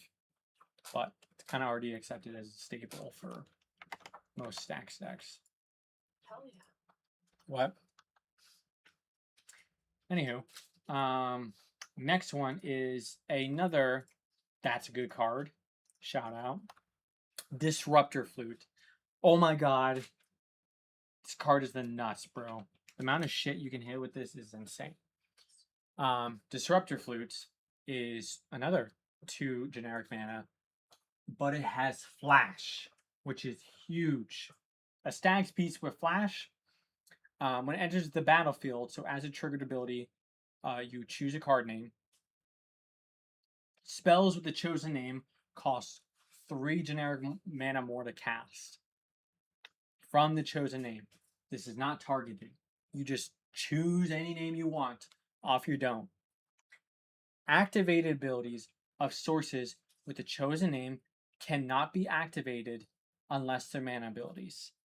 Notice that this doesn't care where the cards are. The cards can be in the graveyard, in the command zone, in the library, or on the battlefield. They cannot be activated. So you can name something like Yuriko, and Yuriko's stuck in the command zone. She can't do shit. She can't ninjutsu out. You can, if there's multiple Thrases at the table, name Thras. Now Thras costs 5 mana, and they can't be activated. This is one of the most impactful stacks pieces because of how much shit you can hit.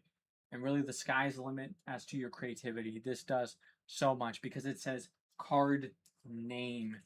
So you can name stuff like Otawara. You can name stuff like Boseiji. You can name so many cards. It doesn't say non-land. It says card. So this is another must-have card. It should be included in your deck.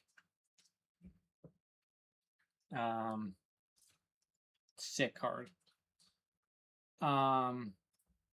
Next card is Karn the Great Creator. This is kind of a older format staple. Artifacts are activated. It is 4 generic, so double the cost of the other ones we're looking at, but hella worth it. 4 generic, legendary planeswalker Karn.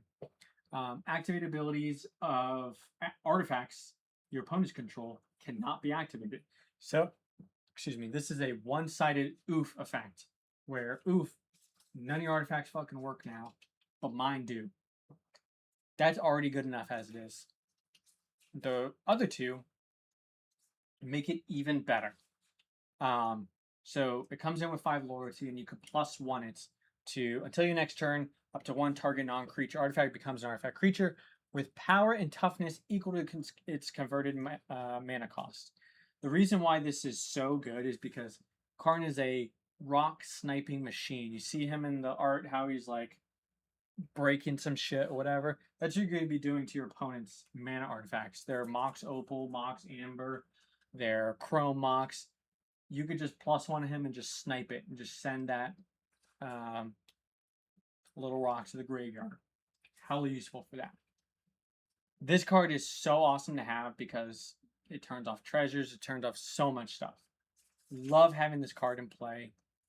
It beats so many decks just by itself. And then we get to the second part, which most people don't care about. But from my deck specifically, I have a lore intertwined function that makes it really good. The last ability is a -2, which most people never use, but for my deck, I use it quite a bit. You may choose an artifact card you own from outside the game or in exile. Reveal that card, put it into your hands. Okay, well, what are you going to use this for? How many artifacts are you going to realistically have in exile? And why do you want to have it in your hands? That is going to be important for the next stacks piece that I'm going to talk about. That is an eggs tailored special, because we've been talking about staples. But this one is one of my own brewing, and one of my favorite cards in the deck that I put in very last minute before the Fishbowl tournament in San Diego. And this is one of the best performing cards in my deck since then. It is this card right here, Karn's Silex. It is 3 generic mana, legendary artifact. Karn Silex enters the battlefield tapped. Okay, it's a 3 mana tapped artifact. Why the hell is this in the deck? This is why. Players cannot pay life to cast spells or to activate abilities that are not mana abilities. That is fucking huge. This turns off fetch lands. This turns off some of the pain lands. This turns off Force of Will. This turns off Necropotence. This turns off so many of the most impactful cards in the game on one card. Like the most important CEDH cards that people are paying life to cast or activate, they cannot do so while this is on the battlefield, even if it's tapped. And we get to the last line. Why is it relevant that this is coming in tapped? You may pay X and tap this. Exile Karn Silex. Destroy each non-land permanent with mana value X or less. Activate only as a sorcery. So not only is this a hugely impactful stacks piece, the moment that you want this gone or you need to remove something, you have an active threat on board of a flexible board wipe that hits all non-land permanents, mana value X or less. A stacks piece that removes itself. That reminds me of Vexing Bauble. I think that this card is on par with that. Maybe not as good and ubiquitous, but the fact that it is a Vexing Bauble-like effect that is a stacks piece that turns off the most powerful cards in the game, including lands, and then you can tap and exile it, not sacrifice it, exile it to wipe the board of whatever the hell you want as a sorcery. You can loop that with Karn himself by -2ing, putting it back in your hand, and having it to be able to redeploy to keep the stacks effect back up, force field back up when you want it, and to be able to board wipe again the next turn. That's what makes this card even more powerful. Big fan of this card. Yeah, it's one of the strongest stacks pieces in every single game I've had in my hand. It's so good. Way better than it reads. Another card that is way better than it reads, that is another Eggs Tailored special, is Dystopia. This is an old one. Beautiful art, by the way. Very dramatic. Dystopia is 1 and 2 black, so 3 mana. Enchantment. It has cumulative upkeep. 1 life. What the hell? You don't have to pay mana? No. The cumulative upkeep, when you put a age counter on this, every turn that passes after the first one, you pay 1 life, then 2 life, then 3 life. The cumulative upkeep might as well not exist because it doesn't really matter. You can pretty much ignore that line for the most part. What does matter is the rest. During each player's upkeep, if that player controls any green or white permanents, he or she sacrifices a green or white permanent. So every single upkeep, that the active player must sacrifice, non-targeted mind you, must sacrifice a green or white permanent. Why is this good? This hits some of the most impactful CEDH cards in the meta. Let's say you're against a blue farm. This is hitting their Esper Sentinel. This is hitting their Smothering Tide, their Taru, their Ranger Captain. This is hitting all the most impactful white permanents. And say if they're in green, this is hitting their Silver Library. And you may say, oh, the floor is, it's hitting their tokens. Most tokens don't have colors. The ones they do, sometimes they're green. But most tokens do not have a color identity. So a majority of the time, this is sniping actual permanents that they had to pay mana for. And this is happening on every player's upkeep, every single turn. So if you're in green and white and you're trying to stick, a Timna on the board or, a Smothering Tide, good fucking luck, because every single turn you're losing one of your white or green permanents. So for 3 mana, being able to snipe every person's permanents is hugely impactful. And this doesn't affect us at all because we don't have any green or white permanents unless we're stealing it, which at that point, it doesn't matter. So this is one of the best cards in the deck. And most people say, oh, you shouldn't include this. I feel strongly that in this meta, this is worth including. And I would say that this is a must-stacks piece because it doesn't negatively affect us at all, besides minuscule amounts of life. And every single turn, you're removing shit. This is kind of like a recursive board wipe. So I love this card. I think this card is a must. Eggs Tailored special there. Another card that I really think reads way better than people think. This one's kind of already a staple in Rog Tevesh, so I'm not really saying anything crazy, is Tangle Wire. Tangle Wire reads 3 generic mana artifacts. It has Fading 4, so it enters the battlefield with 4 fade counters on it. At the beginning of your upkeep, you remove a fade counter from it. You can't sacrifice it. Note, this is a triggered ability. It has a second triggered ability on the card. At the beginning of each player's upkeep, that player taps an untapped artifact, creature, land. Just those 3. Artifact, creature, and land. Nothing else. He or she controls for each fade counter that's on Tangle Wire. Okay, it's a stacks piece, so what? The reason why this is so impactful is this barely affects you at all. When you play this, you don't have to pay the cost. The next player that goes after Tangle Wire's on the field has to tap 4 of their artifacts, lands, or creatures, which typically is the shit that produces their mana, and it puts them behind 4 mana at the minimum. They have to tap 4 things down. The next person has to tap another 4 things down. And the next person after that has to tap another 4 permanents down. That is a net of 12 permanents that you tap down for 3 mana. And what happens when the turn comes around to you? So something unique with this card is you get to choose the triggered ability since you control the permanent.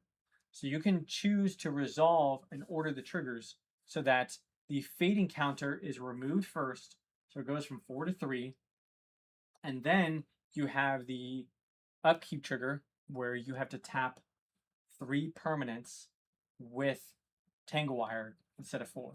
And guess what? It can tap itself. So realistically, in one turn cycle, your opponents have to tap down 12 of their permanents. You only have to tap down 2 besides this. That is a huge EV. This puts you so significantly far ahead in so many games. It is well worth inclusion. And it keeps occurring turn after turn for 4 turns. So the next turn that goes around, they have to tap down 9 permanents. You only tap down 1. It's a net positive of 8. And the turn after that, you have to tap down 0. Your opponents still have to tap down 6 permanents. Like, this card is gas. Way better than it reads. It is a really, really great opener. You typically want to play this when opponents have 4 permanents in play, so you can get the maximum EV off of this. Trinisphere is kind of self-explanatory. It changes the cost of things to 3. Yeah, it does the job. It's kind of risky, but that kind of takes care of all the stacks pieces. I don't have as much stacks as some of the other decks, but I kept the ones that I like the most. For example, I cut Smokestack. I think Smokestack is a good card. It's just too slow. It's a win condition by itself, but the fact it doesn't do anything the turn it's played and only sacks 1 on the next turn. I play with it a lot. I love this card to death. The meta is too fast. It doesn't work. If the meta slows down a little bit, I think it will go back in. But until then, I can't in good conscience have it in my deck when it's 4 mana do nothing for 2 turns. And it hits you first after. Actually, if you order the trigger, you'll be fine. Anyways, the next thing I want to get into is tying in with Karn Silex, as this is a board wipe. We love board wipes. This deck loves having board wipes, as many as possible. And I am currently on 7 board wipes. So go through the easiest ones first. So the first one to talk about is Blasphemous Act. Casual staple. I love this card. It is 8 in a red, so 9 converted mana cost. Blasphemous Act, it is a sorcery. Costs 1 less to cast for each creature on the battlefield. So you just count up, and hopefully your opponents aren't tracking where your eyes are going as you count all the creatures to see how much of a discount you get. If you have 8 other creatures on board, including your creatures, this costs 1 red mana. Deals 13 damage to all creatures. That's killing all the fucking creatures. Unless you have a really big Wan Chi Tong or whatever else, or indestructible, this is killing most everything. 1 red mana, wipe the board of creatures. This card is amazing. One of the best cards in the deck. I've often tutored for it to save a game, to blow a Cradle deck out of the water. Card's gas. This is kind of a staple already. Next one, also a staple already. Toxic Deluge. Sick card. Doesn't work with Karn Silex, obviously. You, as an additional cost to cast a spell, you pay X life. So you basically have to get a read on the table to figure out how much life you need to pay in case they have combat tricks or whatever. Any amount of life you play, all creatures get minus that to the power and toughness, which this gets around indestructible, it gets around redirects, and it gets around hexproof. Just wipe the board. This card's good. Nothing else to say. Another card, hella good. Everyone already knows it, is Fire Covenant. Kind of similar deal, but it's targeted. It is 1 in Rakdos, 3 mana from Ice Age, my favorite sets. It deals X damage, where it's how much life that you pay, and you get to choose the targets. It's kind of worse than Toxic Deluge, but kind of better. It can only target creatures, but it doesn't get around indestructible or hexproof. Still a good card because it's very flexible on how you can target things. Yeah, it's a good card. Moving on. Now we're going to a eggs tailored special here with this one, and also a taxi special. That's a good card. Shout outs to that episode. Massacre. This is a 0 mana cost board wipe in CEDH. This card is sick. So this card is similar to Toxic Deluge, where this gets around hexproof and indestructible. And it reads, it is 2 and a black, or 2 and 2 black only. If an opponent controls a plains, so any plains, anything that has a plains land type, and you control a swamp, so you have to fulfill those 2 conditions. One of the players at the table, besides you, has to have a swamp, or a plains, and you have to control a swamp. If you fulfill that condition, you may play this for free. All creatures get -2/-2 until end of turn. This is a 0 mana board wipe against most board states. I think this card is awesome. Now, are there going to be games where this is dead in hand? Yes.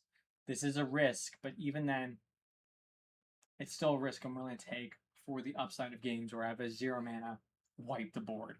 So I think this card should be played.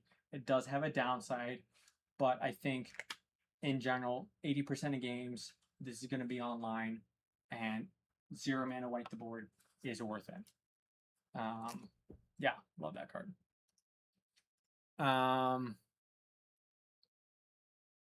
Next card is the last creature board wipe. A new card, new slop card from Marvel. Mjolnir, Hammer of Thor. It is 3 in a red. Legendary artifact equipment. Wait, how is this a board wipe? Oh, just you wait. This is one probably the best board wipe in the deck, even though it costs mana. When Mjolnir enters, if you cast it, it deals 4 damage to up to 1 target creature. Cool, you can kill Drannith for 4 mana. It's alright. Like, if you need to use it for that in a pinch, you can. But this is not the intended purpose. The next line of text is double all damage equipped creature would deal. This is cool, but who are you going to give this to? I guess you can give it to Rograkh. He deals 0 damage twice. I don't know. That's not important. The last line is the only line on this card that actually matters, which is you can pay 2 in a red to discard this card. This is Channel, like Beseiju or Otawara. It deals 2 damage to each creature. This is an uncounterable, unless they have a trick binds, non-casting board wipe that doesn't use the traditional methods. You can do this at instant speed. Discard this from hand. You're not putting a spell on the stack to feed Ristic or whatever. Deal 2 damage to everything. If they don't have a trick bind or stifle, they're fucked. Their board's gone. This card is so sick. No one ever expects it because this works through silences. This works through grand abolishers. They're like, oh yeah, I'm protected. I'm safe. Everyone is silenced. You can't do shit. Boom. Well, actually, I think it doesn't work against Grand Abolisher, but it does work against Voice of Victory and the other Marvel commander, She-Hulk. Anything that says silence, players can't cast spells. This works through. This card is hugely impactful and awesome to have as an ace in this up your sleeve against creature-based decks. Sick card. And the last sweeper that we have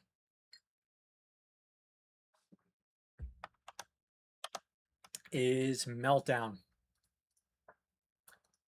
Oh yeah, old school staple Meltdown.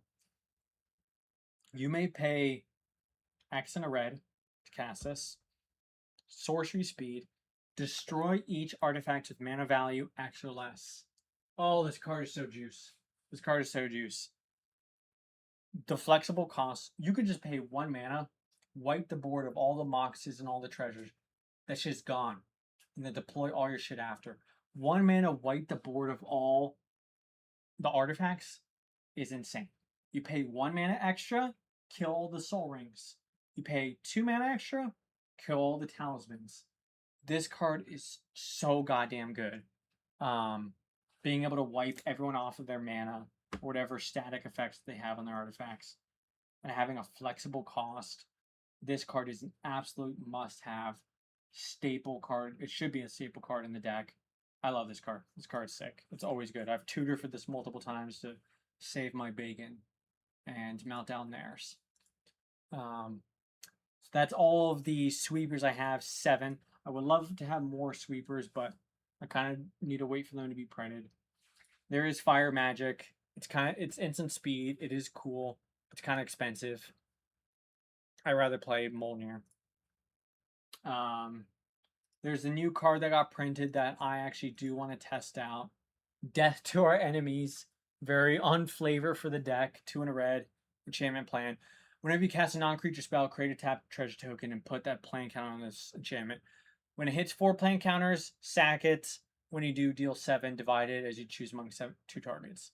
So 2 and a red, delayed. You get 4 tap treasures, and it deals 7 damage to 2 targets. It's not bad. I'm gonna test it. I'm not sold on it, but I'm gonna try it out, but not right now. But that's the majority of the sweepers. I'm just kind of waiting for more sweepers to come around. There's Jessica, which I know most people are on. I think it's good. I'm not super high on it though, because it's entirely dependent on what's happened thus far in the game, which I don't want to have to depend on. Okay, the last kind of categories of that I want to touch on really quick is protection spells and kind of with that recursion. So with this deck, you're going to be facing a 3v1 a lot of times. People do not like playing against Rog Tevesh and Valgavoth. You're going to be the arch enemy most games. So how are you going to prepare for that? Well, you need protection. If you're going to be going in raw, like it's kind of what you need to do. And we do have some tools at our disposal for that. And one of them is in the mana base. The first one that is most important in my opinion is a tap land in CEDH. It is Boseiju, Who Shelters All. Not the Boseiju most people think of. Enters the battlefield tapped, legendary land. You can pay 2 life, tap it, add 1 mana to your mana pool. If it's spent on an instant or sorcery, it cannot be countered by spells or abilities. This card is so clutch. People don't expect it. You could do this every turn to give your spells uncounterable. So goddamn good. This card is a must, in my opinion. At least for me, I have a lot of instances of sorceries. I don't want them to have them countered. I'll play a tap land and pay 2 life. That's tap land and 2 life to make something uncounterable. Worth it to me. Just my opinion. That's an Eggs Tailored special there. I won't touch on the more generally accepted ones. Sphere is good. Trinisphere, yep. Vexing Bomb. Those are all good. Overmaster, I really like. It gives your next instant or sorcery counterable. It's good. And it draws you a card to replace it itself. This one I like to use as like a little feeler to like test out, like, hey, if you're going to counter it, go ahead and counter this 1 mana spell. Because this will make them shit bricks. So if they spend their interaction, they force a will and Overmaster, that's good for you. Or if they let it resolve, cool. You get a card and you get uncounterable. So it really opens up a window. I think this is worth the slot. And then the last protection piece I'll talk about that's in the deck at least. Oh my god, this card is so goddamn good. Conqueror's Flail. It is 2 generic mana, artifact equipment. Equipped creature gets +1/+1 for each color among permanents you control, not own. So say if you have Sire of Insanity on the field, or say if you have Rograkh and Tevesh. This gives +2/+2. Say if you equip it on Rograkh, he's now, +2/+2. So he's a 2/3 with all this other shit. If you pay another 2 generic mana to equip it, as long as it's attached to a creature, your opponent can't cast spells during your turn. This is a recursive silence effect. But if you put this on the stack for 2 mana, they basically have to counter it or kill the creature. Otherwise, you're going to be able to silence every single turn. This is one of the most important cards in the deck. Opening hand keep. I've tutored for this. This is the only silence in Rakdos. There's no other silence available. This is what you got. So goddamn good. And being able to pump yourself up is actually relevant. And it's even relevant into the late game, because most of the time this is only +1 or +2 you get to the creature it's equipped to.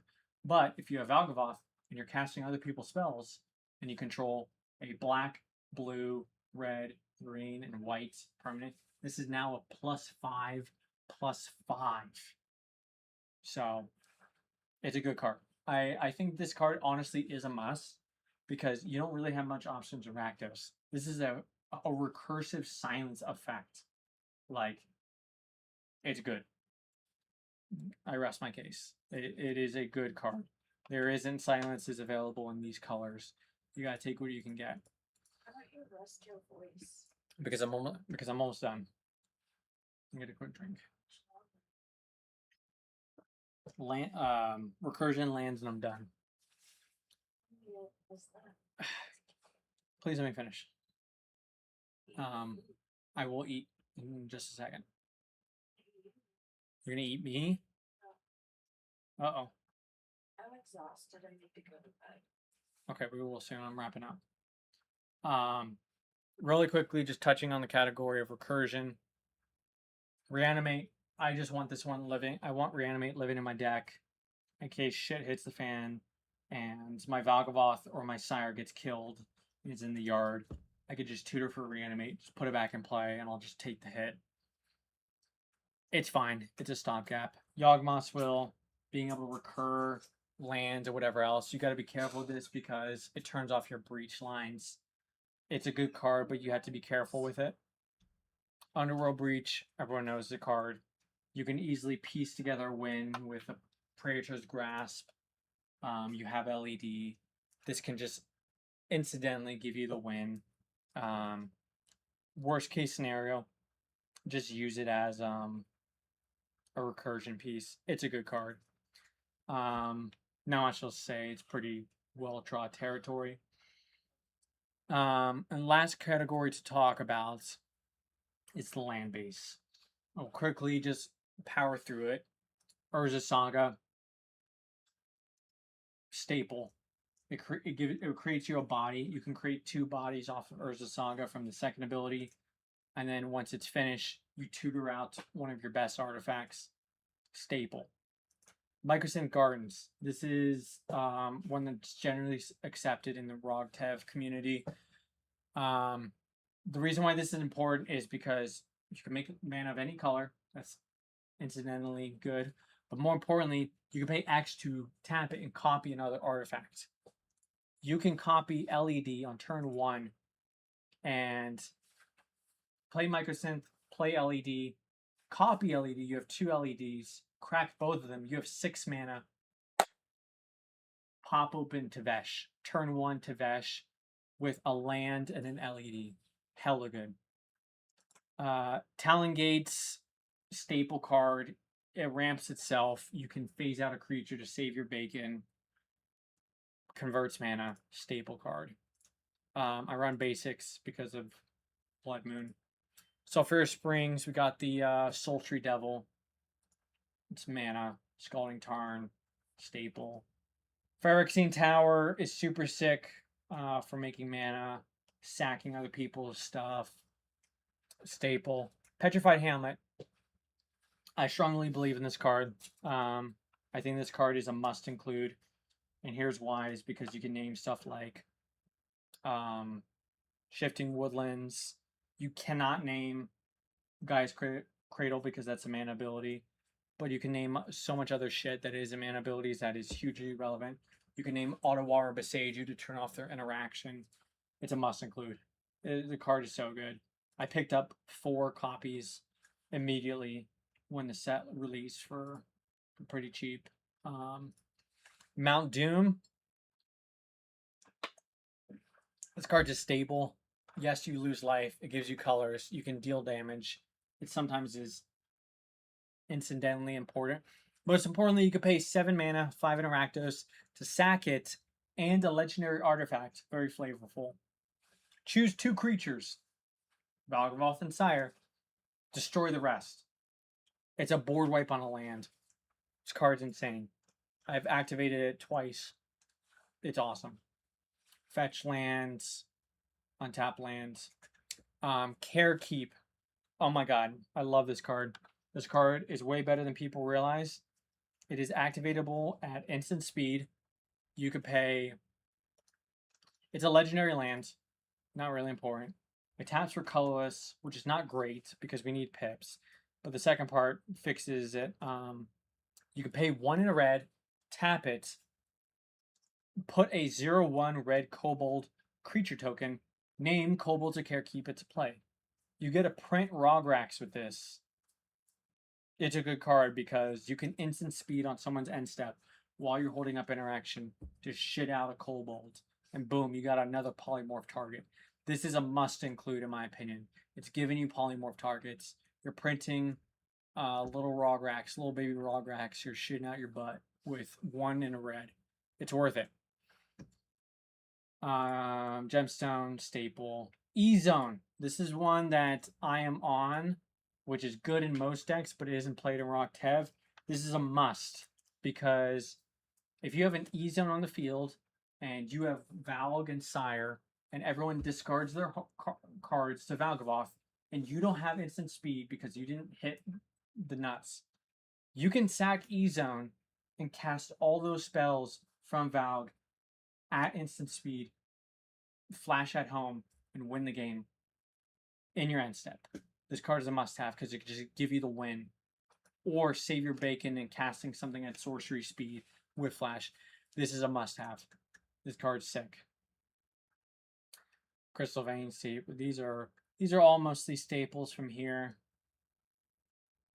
I'm on Black Cleave. I like it. Tomb. You know the rest of these. One interesting note I'll put in for City of Traders. If you cheat City of Traders in and you don't play it, if you cheat a land in with something like Chaotic Transformations, City of Traders does not sack. It only cares if you play a land.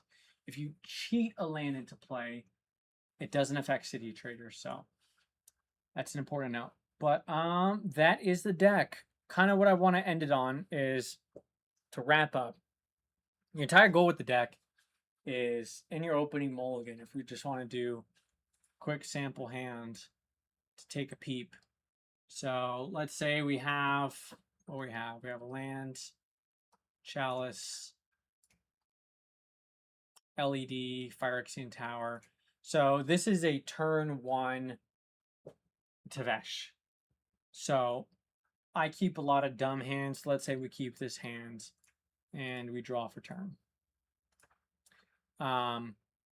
Phyrexian Tower, LED, Rograkh, Chalice on 0.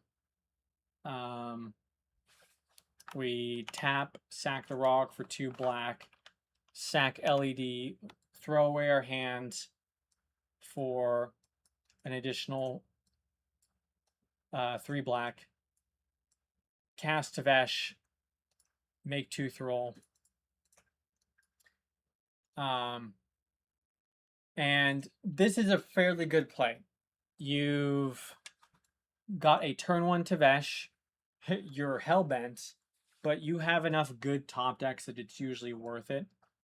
I don't know if I misplayed by playing Chalice because it means I can't play Rog again, but I couldn't play it anyways because of my mana. This is a huge risk to go for a turn 1 Tevesh. This could be awesome, or I could get Chain of Vapored and then, oh shit, I've been blown out of the game. Let's see what I draw if it helps. Not really. You have 2 Thrall, so you can sack one of them to draw 2 additional cards, see if you get anything better, because he is a draw engine. Okay, that's actually relevant. Let's say you play City Traders. You tap, sack another Thrall for 2 black. Use one of the black. Actually, you could just do it this way. Tap that. Imp Seal. Get a polymorph on top of your deck. And then the next turn, you do need red mana though. Any case, we'll do a mulligan guide kind of later, but essentially, I think what the ideal hand is, if we were to get a fresh hand, is okay. So we have a Gemstone Cavern, City. So we have a Stacks piece, but we don't have ramp. I mean, this technically is ramp, so we have 3 mana on turn 1. So depending on the pod, you can have a turn 1 Karns or a turn 1 Tezzeret, which actually is good enough to keep. The issue is that we don't have a tutor, we don't have a polymorph. So depending on the pod, if I think it's going to be slow enough, I could keep this hand, Gemstones, getting rid of Burning Inquiry or whatever, and then City of Traders, drop a Karns, drop a Tezzeret. You want to turbo out something pretty relevant, but let's say if I want to like actually put a winner on the stack, this would be the hand. Something like this, I would keep pre-game action Gemstone. I'd probably pitch the Totem. I'll probably pitch Karn. Draw for turn. Oh yeah.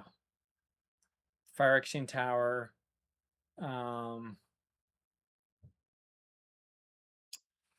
This is a little bit tough because you got to choose like how balls deep do you want to go. You could play it safe. Just put Rograkh out because you technically have 3 mana at your disposal, but you want to have 2 targets for diversion. So what I would do here is I would just test the waters to see what kind of interaction people have. I would tap for 1, Springleaf Drum, tap Rograkh, Conch Flail. Go ahead and MBT me. You waste your MBT on a Conqueror's Flail, that's fine. If it resolves, great. And then you can just tap for Mana Vault after, just hold that up. Then the next turn, Mycosynth. You have a red pip here. You wait for you literally just equip, right? This is 1, 2. Yeah, you kind of do need a little bit more. This is 3, 4, 5, 6, 7. So you have 7 mana right now. You can use float this, equip, see if anyone does anything. You're always testing the waters. Use 2 that equip. You have 1 floating. If it resolves, then 1, 2, 3, 4, 5. Tevesh. And you're just putting your feelers out. You have a win in hand, but you want to make sure that you're set up. You make 2 throw and you pass. Next turn. This is turn 3 now, I believe. You have a D-tutor, but kind of don't need it. 1, 2, 3, 4. You have exactly 4 mana. You have 2 throw. Pop the Divergent. You have a silence on your board, and this will convert into a Valgavoth and Sire.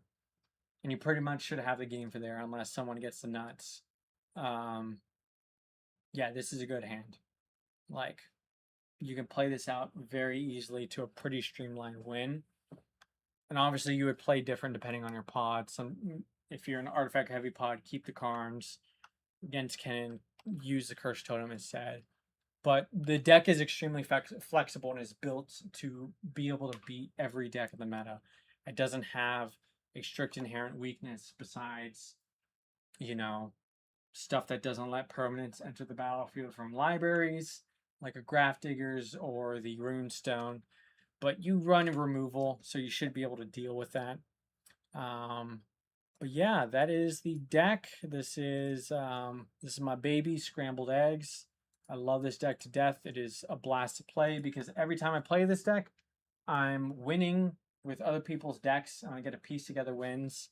And I'll have videos out of the deck in practice so you can see it actually functioning. But yeah, that is a deck. This is near and dear to my heart. I love this deck. It's so fun to play. And hope this was helpful and you can try this deck as well and tell me what you think.